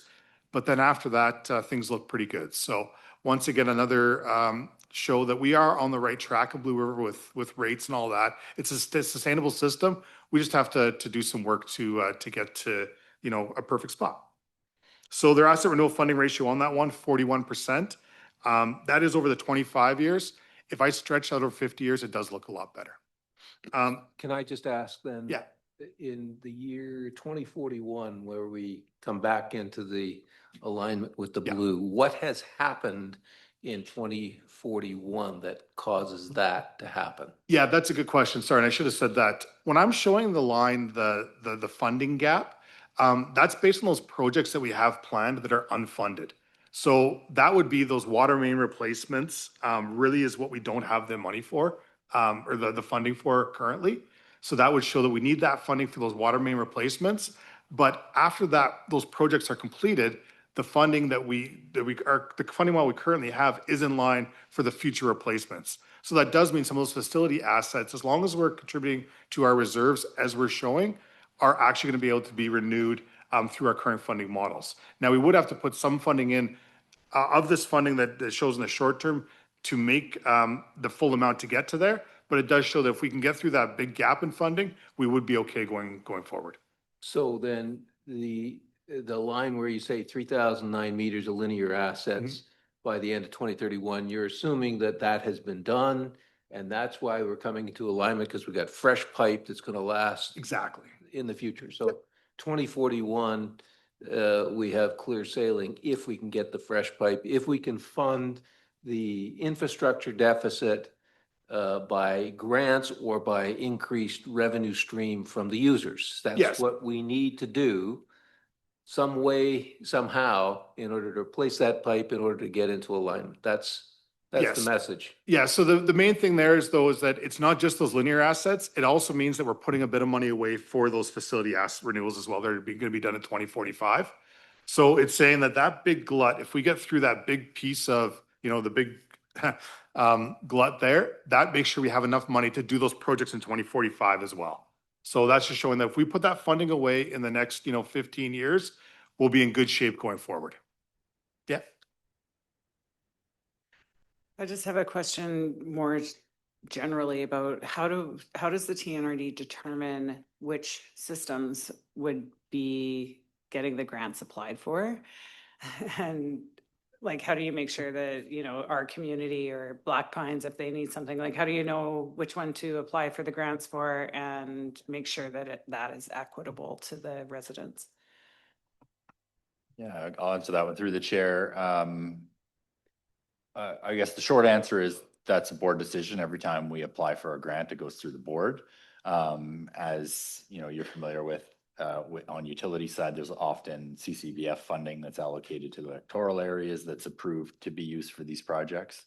And then depending on the type of grant that may be available, it may be suitable for one project or another, or not so much for one for another. For example, the maximum funding for a grant may only be, let's say it's $100,000 and there's a whole bunch of projects that we have on the books that we want to do for $500,000. So then we won't recommend that. We as staff review what's the best project for this, and we make a recommendation to the board, and the board will determine that.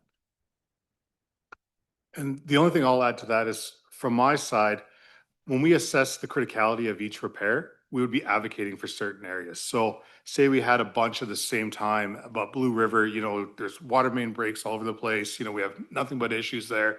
Quinn can't even keep the system running. We would be saying, hey, this is really critical compared to an area that it might say on paper that it's at the end of its useful life, but it's actually running okay and the water mains are looking okay. So, that's where that condition assessment becomes very important. Not only are we looking at a frequency of repairs, so we have an area with like Vavenby, we had a few main breaks before. Blue River, we had some breaks where they dug down, saw the pipes were, not in great shape. They know we had to repair them. We're also looking at the criticality of them. So, are those pipes they're digging down to in okay shape? And it's, because even decent pipe could break depending on certain circumstances. So is it that, or is it that, the whole line has been degraded?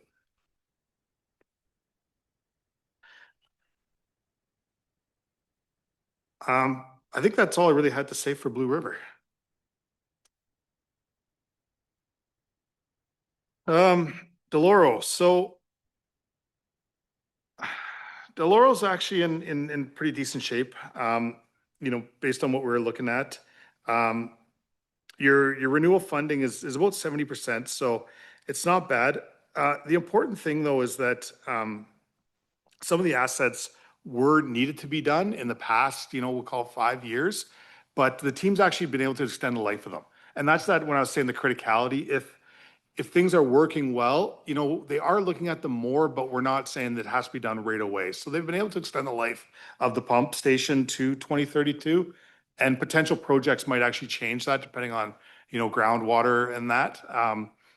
Also, some of the linear assets that have to get done, have been replaced. That's gonna be the main thing that we're gonna focus on though, or have to focus on in Deloro, is the linear assets to be done because of the groundwater project. So realistically, the next 25 years, it's about 1.8 million that we're gonna need to get some of those linear assets done. And then, the future after 2050 is the reservoir and water treatment facility. That's when the big pieces get done. So I'm not in terrible shape there. Evergreen is, this is an interesting one, mostly because we see that big bulge of, funding. That's the intake. So not only is it the pump down below, but it's the water intake and the water main to get up to Evergreen. If we change that whole system, this looks totally different. meaning that there's about a kilometer or so of water main that goes from the river up to the subdivision level. That wouldn't have to be replaced if we put it into a groundwater system. That takes away a significant amount of money. The average cost for a meter of water main that we're looking at was about, $1,500. Think of a kilometer, that takes away a lot of money. So fairly large project that we could make sure that we're not doing. The reservoir does need replacement, but that's also would be changed. So this project that Tyrone mentioned in the capital projects presentation could change this significantly. But based on today's funding, it is looking a little low at 12% for the renewal funding ratio. The infrastructure deficit over the next 25 years is 2.7 million. It's important because that's almost half the value of the full infrastructure of the water system we're going to have to replace in the next 25 years. So lots to do there. But like I say, any projects that we do that are in the works could change this significantly. So the reserve levels currently in Evergreen are a little low, so we do need to make sure we have a strategy for long-term funding.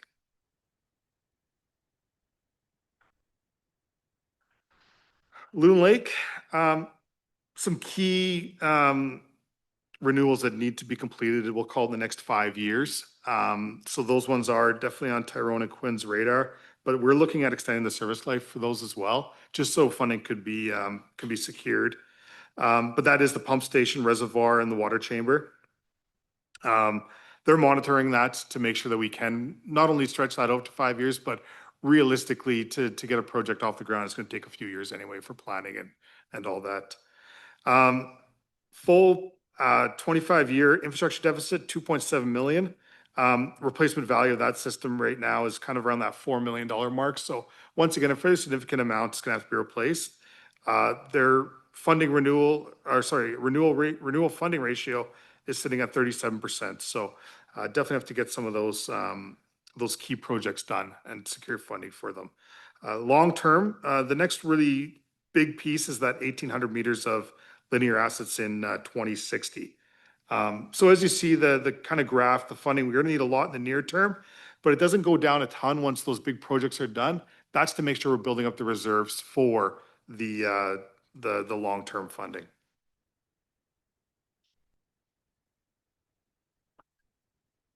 Maple Mission.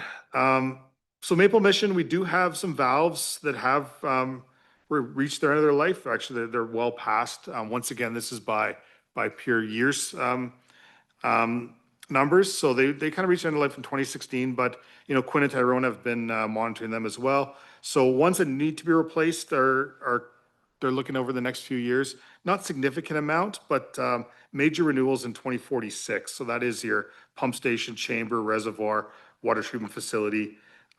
Same key there. Because that's so many large pieces of infrastructure, we're not going to replace those all in 1 year.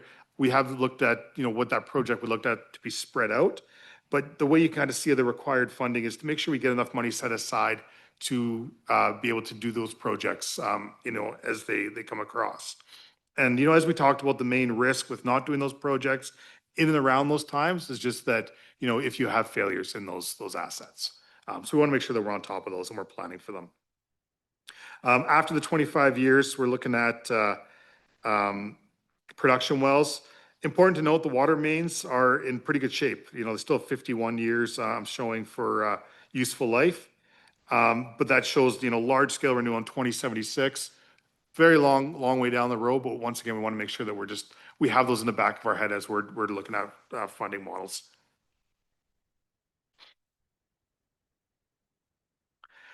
Pritchard. So Pritchard's an interesting one for two reasons. Number one, the water treatment plant that's under construction is not in this plan, but not saying that we haven't considered it because we look at the asset renewal funding ratio, it's 141%. It's really high, which basically means that we would have enough money set aside for the renewal of the water treatment as it is right now. So we are in line there. There are water mains and linear assets that need to be replaced the next 10 years. Same deal, and I said to Quinn and Tyrone, they're going to be doing a lot of water main replacements in the 2030s, so it'll be very busy for them. But Pritchard is ones that they've the criticality is getting a little higher based on what we've seen for breaks in those areas that we're going to want to make sure that we secure funding for this. The neat thing for Pritchard though is the long-term funding is strong. So there are opportunities to look at, securing funding in the short term based on leverage of the long-term funding, whether it be borrowing or something like that. So, a fairly strong scenario there. After that, it's still nothing too big because we're doing the main renewals right now. Because we're going through those renewals, it pushes that down, into the 50 to 80 year mark. So Pritchard is in good shape for the long term. Like I say, we just have to get through those water main replacements, but then, it's a healthy scenario there. Savada, obviously, this number would change depending on what we get or what we hear back for a water treatment facility. But there are some major projects that are going to have to be done, and that's water mains. I think it's almost half the amount of water mains that need to be done. It's kind of a 10-year project in Savana that I've been looking at starting in about 2044. We're going to have to make sure that we start to plan for that now. So it is a fairly significant amount. That's about that $7 million that you're seeing in the 25 years. But their asset funding ratio, it's in pretty good shape at 63%. Obviously, some room for improvement, and I think we're trending in the right direction there. The other half, we'll call it, of the water mains are looking at 2059, and that's another 10-year project that I've kind of put in there. Reservoir in that is 2066, so still a long way out for that.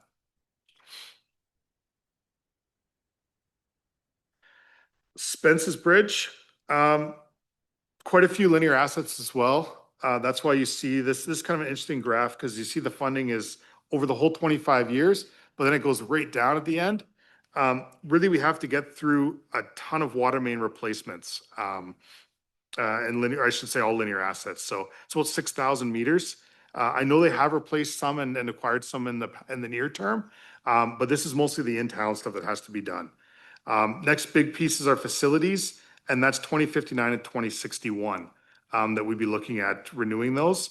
So the asset renewal funding ratio shows low for the 25-year term. It's healthier for a longer term, but there is that significant portion of water mains that would have to be replaced.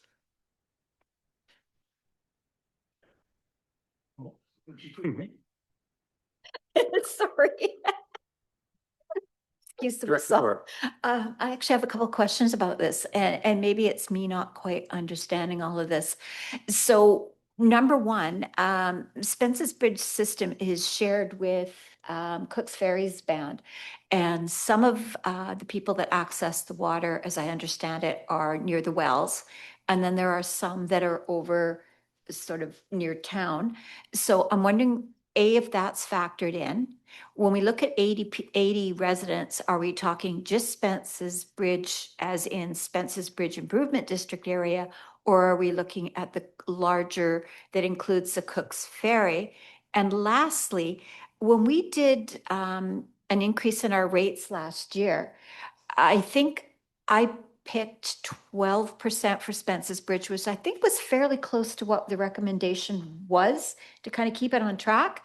And when I look at that, it's really discouraging because I chose half the rate that was recommended for Wallachine. And when we get to Wallachine, it looks much better. So what happened? No, you're good. So I'll just speak to quickly the question about the Cook's Ferry and that.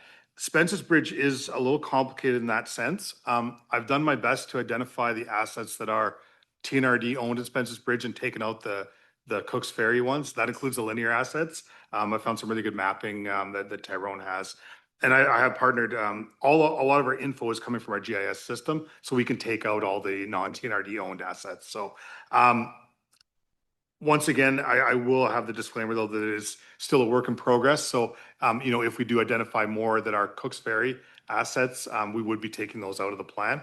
But we've done a fairly in-depth job of making sure that we're only focusing on the TNRD assets. But I will argue that Spence's Bridge is a complicated water system in that sense. As far as the other things, I'm sure Tyrone or Jamie could speak to those. The number of connections.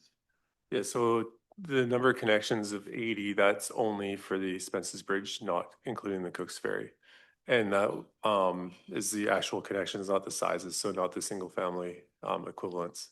And then as far as the rate increase that was done before in that work, those are based on trying to reach a certain portion of reserve funding for asset renewal over a 10-year period with 50% of that covered by external funding or grants. So that's why we still have this very large gap in here. So we're like Mike has refined all of this stuff now that we had done work on before. And to your last question, Director Thorpe, I think your comment was discouraging of that funding gap. Yeah, when those rates were implemented in 2024, the majority of the systems were increased beyond 10%.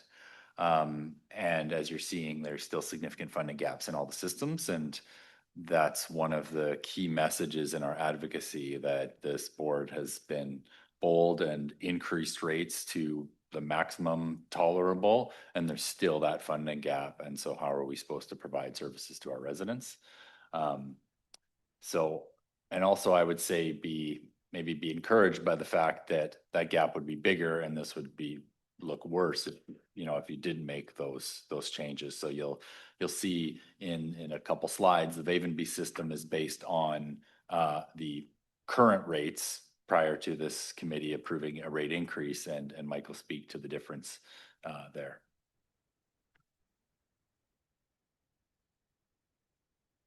Yeah, I think the other just to add to what Jamie said is that we are looking now in the next 25 years. It's a pretty big lens compared to how a lot of people are looking at some of these assets. And then we do have, as I say, in the kind of the back of my head at least, the 50-year plan as well. So it's really neat to see. So hopefully, like we say, that some of these things that we're seeing now, we're going to be comfortable with long term to say, okay, decisions we're making now are going to have those things there, and we're at least getting an eyes wide open view of kind of where we sit over the next 25 years. So back to long term for Spence's Bridge, the reservoir and pump stations, they still have a lot of life in them, 2061, 2059. So that's kind of why you see that graph go big, and then down. It's a lot of those linear assets that we have to replace. Vavenby. So Vavenby is interesting. I did put that caveat there. The asset renewal funding ratio as it sits right now over 25 years is -2%. That's one thing that when I first kind of crunched the numbers and was showing this internally, that there was a question mark is, why is it -2? That's because over that 25 years, we would be at the current funding model, utilizing renewal funding just to fund our operation and maintenance, our day-to-day work. So we had to dip into our bank account to keep the lights on. So, the nice thing about that is based on the recommended increase, that improves to 12%. So that's, it's already positive. It's showing a pretty good story that we're not only now are we not going to have to take money from our accounts, but we are putting, money away over the long term. So I think that's a great story there. The not so great story about Vavenby is, you see that infrastructure deficit, the 25 years is 6.2 million, we'll call it. That's like 2/3 of the total replacement cost of the system. So, there's a lot of renewals that have to get done in Vavenby. It's some aging infrastructure there. So there's going to be a lot of work to be done, and we've already seen it. Big piece is those linear assets, so the water mains. Realistically, it's a lot of that asbestos concrete and that type of stuff that we're seeing that's going to need to come towards the end of its life. It'll be great to get that repaired, but there's going to be a lot of work to get there. So we're showing about 3,000 meters of linear assets in 2038. Unfortunately, and I say that is that there's basically the other half, the 2,700 meters in 2053. So there is, two big chunks of water main and linear assets are going to have to be replaced in Vavenby. Yeah. Director Sal. Thank you, Mike. you know, because I have to bring this message back to the community. I just want to confirm my understanding is correct. Looking at that graph, so each of the years starting in 2026 there's like 300,000, about $300,000 bubble. So, and then consecutively, so that builds up to $3 million. Is that how that $3 million for infrastructure deficit over the next 10 years, that's kind of how that number correlates to the graph? Okay. Yeah, roughly, yeah. What it's saying is it is showing what we have to replace in that 10-year window and then where funding matches to that. So yeah, basically showing that if we did all that, like that line and that difference in between is about $3 million in that 10-year period. And then over the 25-year period, it's about 6.2 million. Okay, thank you. And second question, so again, just confirming, so basically that tells me that in area A, in the next 10 years, I need to save up $3 million in CCBF funding to make up, to be prepared for that, the replacement of valves and the linear, the 3 kilometers of pipes. Yeah, and realistically, like the funding, really what it's saying is that, you know, in that to 2038, that large project there, that'd be about the value of that project is kind of in that, I don't have the exact number on hand, but we can definitely, you know, talk about what that exact number would be looking at. But it's in that range of that, you know, $3 million that you'd be saving up to start that project off to make sure you're doing those costs. Same thing, that you can kind of see there. I've split that what that project would look like over about 4 to 5 years. So, you know, it would allow us to not say that we'd need all that cash at, you know, year one, but allow us to make sure we're ensuring the funding over those years. And we do have, you know, this is kind of a higher level view. There is some charts that show more in-depth numbers and kind of show which year those costs would be incurred, that we're kind of working off of that help create these charts. So. I have a question. Will your presentation at the end tell us what your recommendations are to fill these gaps, or is that another meeting? Yes, thank you, Chair. I'll take that one. Yeah, not making a recommendation today. This is kind of your first introduction of just kind of painting the picture. As Mike alluded to in the introduction, there still needs to be fine tuning with these assessments in terms of the, you know, for example, we haven't conditioned assessed all the assets there. So we might find that even though on a tabletop exercise, we plan to replace the piping at this stage, if they're in good condition, it changes the years of when they need to be replaced.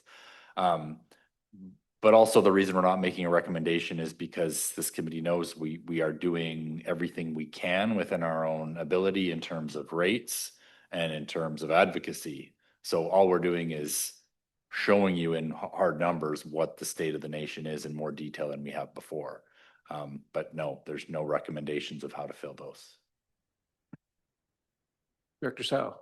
Thank you. And my last, actually, sorry, second to last question. And this is just for water systems. Mike, you're going to have reports for us, like the community parks, the community halls. Okay, wow, that's a lot of money. Okay, thank you. And then last question is, I'm just wondering, like thinking of looking at all these numbers, these millions of dollars, I'm starting to think like, well, you know, hospitals and such have auxiliaries and people donating money to these. Is there a mechanism for TNRD to have like an account for industry donation? That sort of you understand what I mean for, yeah, thank you.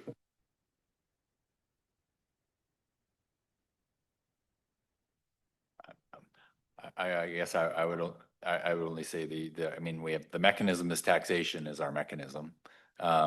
That's how we collect our funds or fees in water systems case. Other revenue sources could be factored into the budget if there's any community benefit agreements from industries like we've seen in other areas, but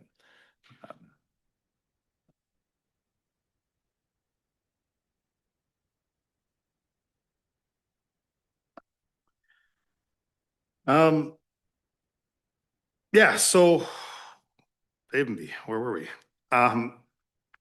I think the main thing, that we're seeing with Avonby is just those linear assets. Once we get those taken care of, for lack of a better term, it looks a little better, but, you still see your long-term, once you get through that second amount of linear assets, you have your reservoir and your pump station that has to get done. The facilities have to catch up as well. So, Vavenby is kind of a story where it's showing a lot of those, within 20 years, your whole systems, kind of almost coming in together from like 2035 to 2055. You're showing you're renewing almost the value of your system. So, it's an interesting one. So, some work to do there. But like I say, I think the recommendation today is getting us in the right direction. So, it's great. Wallachine. Wallachine's interesting in the sense of a lot of their assets are longer term for renewals. So as the system sits right now, we're actually not terrible, but I've shown a way to kind of build those up, because what we don't want is similar to what I'm showing you kind of in Vavenby, where we're having that big glut, within at once. And, we don't really have a ton of money set aside for those renewals. If we create a sustainable funding model for Wallachine, by the time we get to 2050, we look really good long term. So the asset renewal funding ratio is 114%, but yet I'm still showing that we do have a funding gap. That's because if I went 50 years, it comes down significantly, because after the 25-year mark, you see a lot of those renewals that are coming up. So that's the chamber, the water treatment facility, the pump station, the reservoir. All of those are kind of within that 2050 to 2060 timeframe. You have 1,700 meters of linear assets in 2058. And then you see that 2062, the chamber production well. And then once again, a little bit of a lull for about 30 years, and then another bunch of assets in 2092.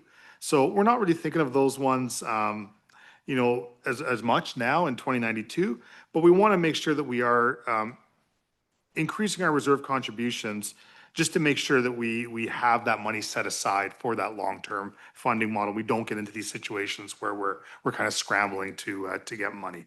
So, the planned replacement value is 3.8 million, we'll call it. But the infrastructure deficit over 25 years is only about 1.5. So that's about half the amount. And then the other half, in that next kind of 30 years as well. Dr. Smith. Thank you, Chair. I'm just wondering, going forward, long after we're all gone here, the replacement of the linear assets is on every slide just about, and it's all based on asbestos pipe. So obviously, in the future, when all of these assets have been changed to PVC, the replacement goes way down, because you're not replacing PVC nearly as often as you are asbestos, I wouldn't think. Yeah, yes and no. So you're right that the lifespan goes up. So when we look at, and yeah, we're looking at, there's iron, there's galvanized, there's there's all kinds of different ones that we have in the ground. Not just asbestos, but there's a significant amount of that as well. So we look at the lifespan of that pipe. So PVC, we're looking at about 80 years for lifespan. So if we replace now, we're good for 80 years. Which wouldn't show up on many asset management plans, other than just to say that, hey, in 2092, you might have some stuff to replace. And actually, I think that 2092 replacements that we see in Wallachine is actually some pipe that was done in 2010-ish range. So yeah, so it's some HDP, Tyrone said. So, we are planning long-term for that, but you're right that a lot of those things that only have that 50 to 65 year linear asset replacement time, they get a lot longer. So, when we do projects, say in Pritchard or Blue River in 2030, those you won't see until 2100s to replace. So, there's a lot of good work. And I won't say luckily for the future that they have, much better materials to replace than where we are right now. Those materials weren't as good. So technology changed. They'll probably be in the same problem there, right? That they'll have something way better the last, 200 years. So that's the kind of the neat thing about asset management, is that the assets change as well. Technology changes, that things get better. So, we do help to really extend those lives, once we do replacements now, so people aren't thinking of them right away. But it is kind of a neat thing to tell the communities as well, that when we do these projects, we are making sure that, yes, it is something that we're we're having to do now, but we have a lot of useful life in it, for the long term. Not to say that things don't happen though, natural disasters or these things. We don't really take count of that for asset management other than if it's in a high risk area.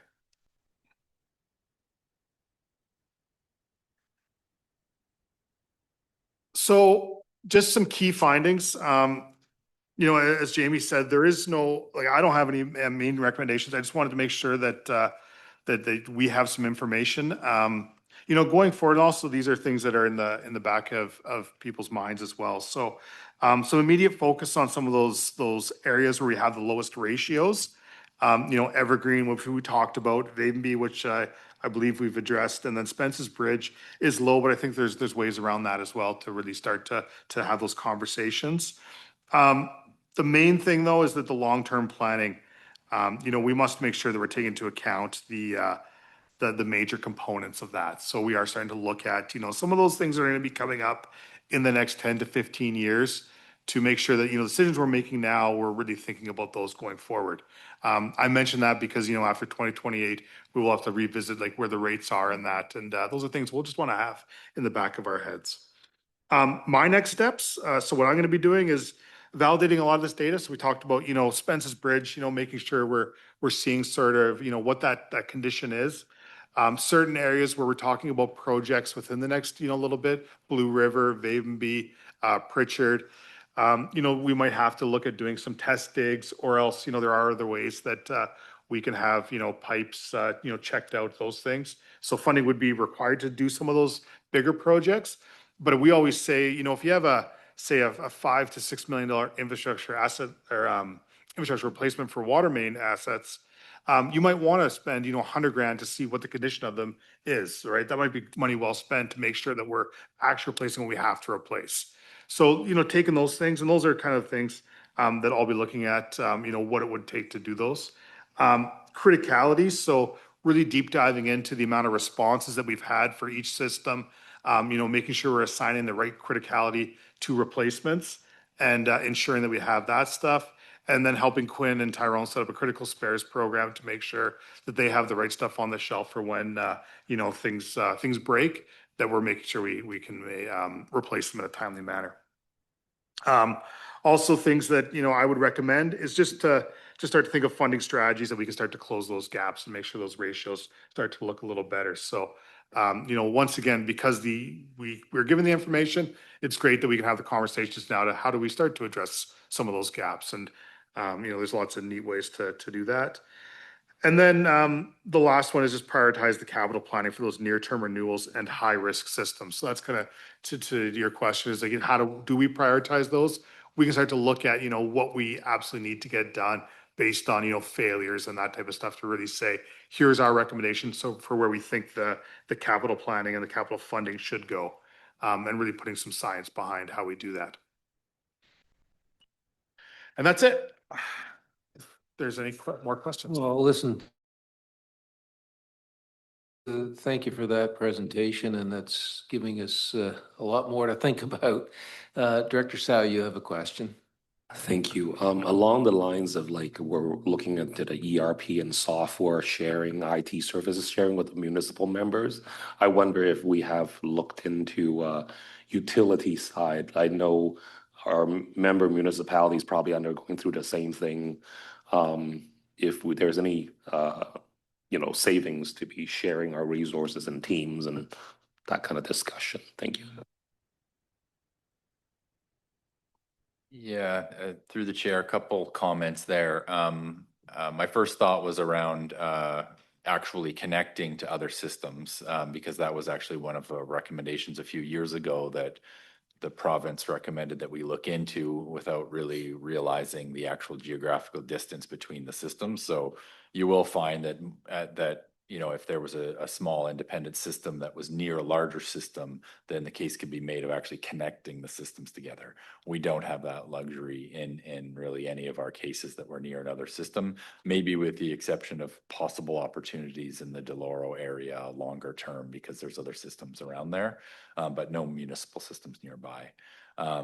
In terms of resource sharing for staffing, believe we still have a utility operator agreement that we put in place during COVID that hasn't actually been used, but it was more of an emergency measure, not no funding benefit going either way, more of a, critical incidents if we were short-staffed.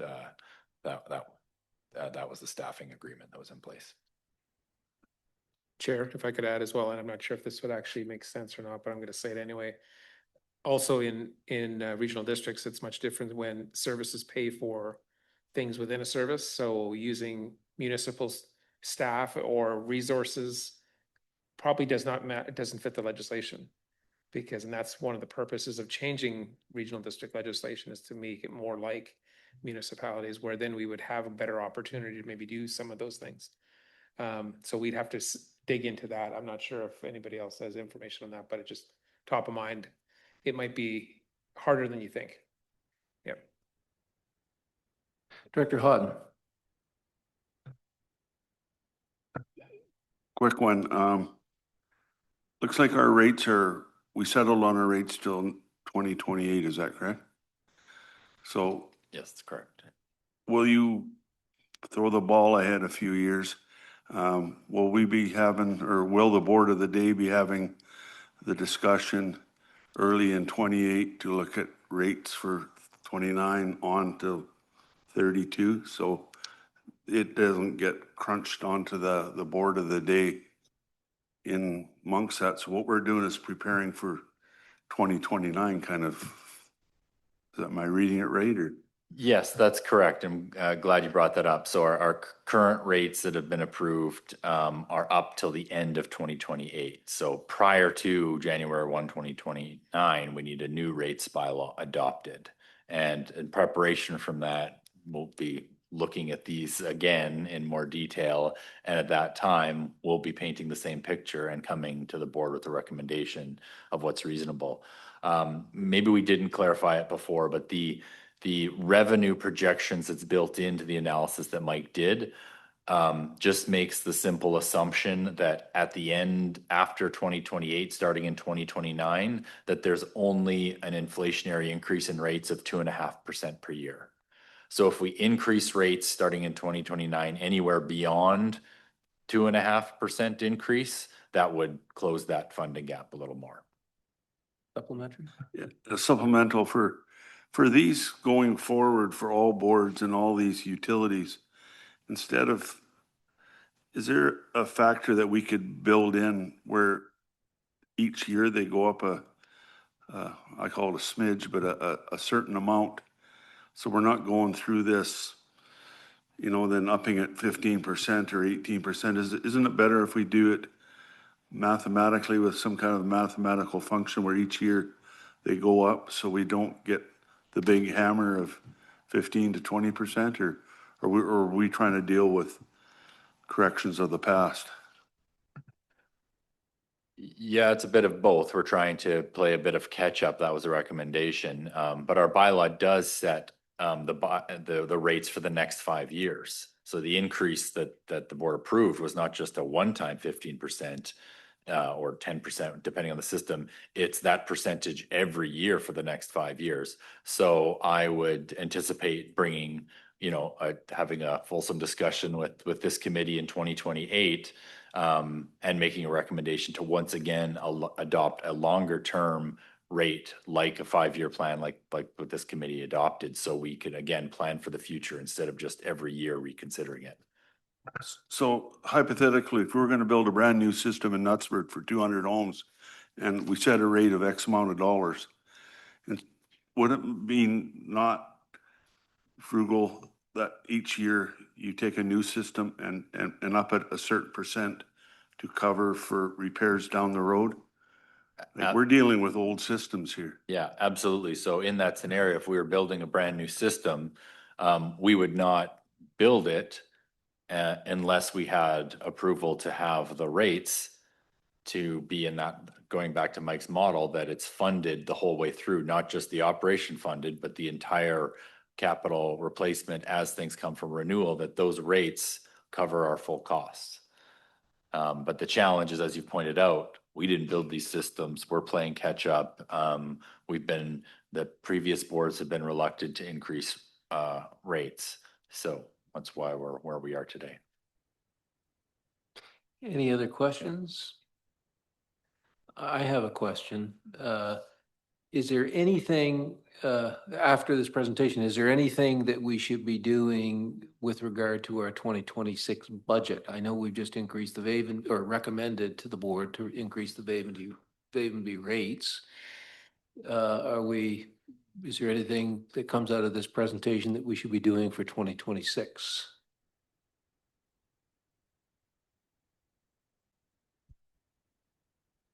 Yeah, and nothing for next year that we need to change. There's like no other money that we could find. The big decision that we're recommending you made in the previous report.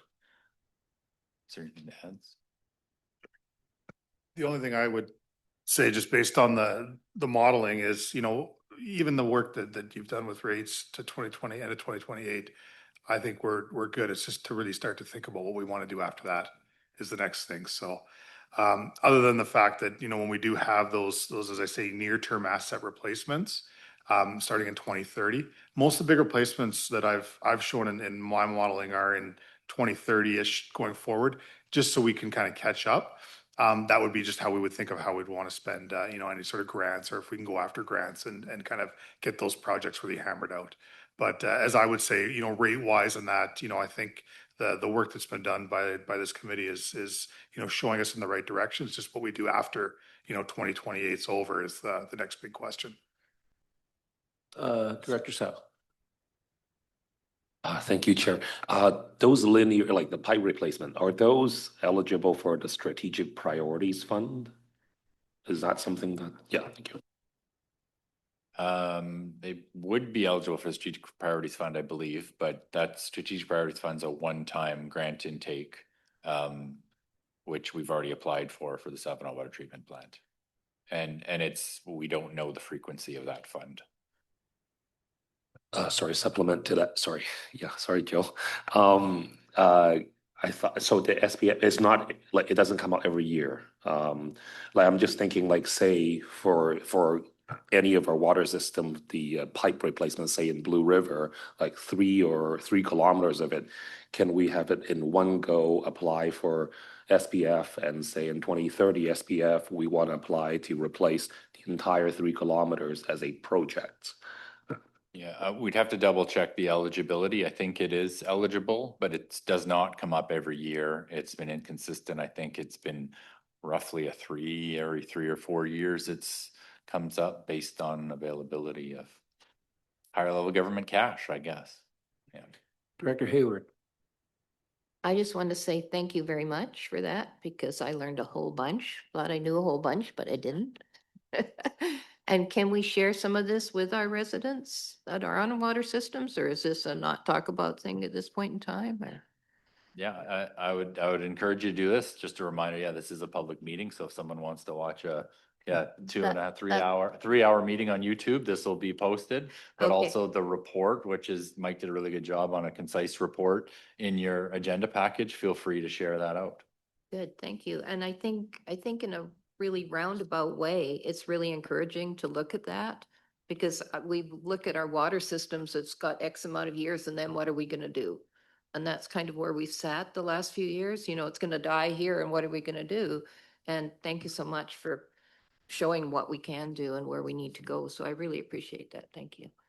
Thank you. I appreciate that as well. The only thing I would say just on the report itself is that there's always the caveat that with asset management, it's subject to change. So, even the one thing about linear assets that's difficult is because they're underground, it's really hard for me to assess the condition of them, or for Tyrone and Quinn, to tell me this is exactly what it is. So we do a lot of assuming as well. So, really, really important to make sure everybody knows that, there are going to be changes. Sometimes it's for the good, sometimes it's for the bad, but there are going to be some changes always. That's the one constant. So, really important for that. Just supplemental, I just want to say that I'm not going to run out and show everybody the list, but it helps me to answer some questions. And that's a big one. Yeah. So thank you. So we talked about where we fund these things from. One is user fees, and we seem to have been maximizing our user fees. The other is grant applications. We've been making our grant applications when programs come open. And we've been very active with our advocacy. So this information, as I understand it, is now going to go into that advocacy hopper, and it is going to specify this is the money that we need to answer the question that we were asked at the last UBCM, how much money do you need? So now we know how much money we need, and that puts us a little further down the road with advocacy. Is that the game plan? And I wonder, CAO Hildebrand, have you got anything to say about that? Thank you for the question, Chair. To be honest, that this presentation and this report's already been sent to the people we met at UBCM and met last week. It happened just moments ago from Mr. Vieira, so it's been sent to Brian Bedford, and he was looking for more detail, and now he's got it in his inbox. So are we saying, I don't know what the total is, but are we saying we have a funding gap of 20, $30 million, or what are we saying? Yeah, well, what we did in the briefing note, and actually I should share it with this committee, that kind of was the precursor to this detailed report, as I think we said, we have a $1 million a year funding gap. If we got that $1 million a year, we'd get close to actually funding our system. Instead of a total lump sum over a 25-year term, we're saying this is the gap year after year after year. But what we have broken down here today is each system, what that number is. So they could look at it on a system by system basis. So when we have been advocating for a small water utilities fund, the answer is we need $1 million a year for X numbers of years to supplement the TNRD rate, the users. That's what we're looking for in the small water utilities fund. So we have an answer to that question now. Yeah, and so I guess if I may, from the probably provincial staff perspective, what they're pushing us on is saying, well, show us exactly where and how you came up with that number. And now we have the numbers to do that. So they could say, well, we'll give you, in a perfect world, they said, well, we'll give you the only the amount of money that you need to close that gap system by system. Now we could prove what that is. Instead of just throwing a number at the wall, say, we need $1 million. Yeah. And asking for it in bite-sized pieces sometimes better than saying we need 25.5 million, because we know that's never going to happen. Director Thorpe. I don't want to add to the workload, but how hard would it be, those graphs that you gave us, if you looked at the systems with the current increases that we have? You know, like say Vavenby, which is 19%, or some of mine that are 12 or 13%. Is it much of a workload to just give us an idea if we kept it kind of at that level, just to give us a baseline to look at what we might be looking at down the road? Would that be difficult? I'm looking at Mike. I don't think it'd be too difficult, because I would just ask Mike, can you do that? He'll say, yeah, I need to figure it out. His computer might start smoking a little bit more, but it'll work. Yeah, we can look at that maybe and bring those numbers back to the next committee meeting, just for consideration, or share them with the group if it's not too hard to calculate. Yeah. Any other questions on this issue? No? All right. Well, thank you very much for that presentation. That was wonderful.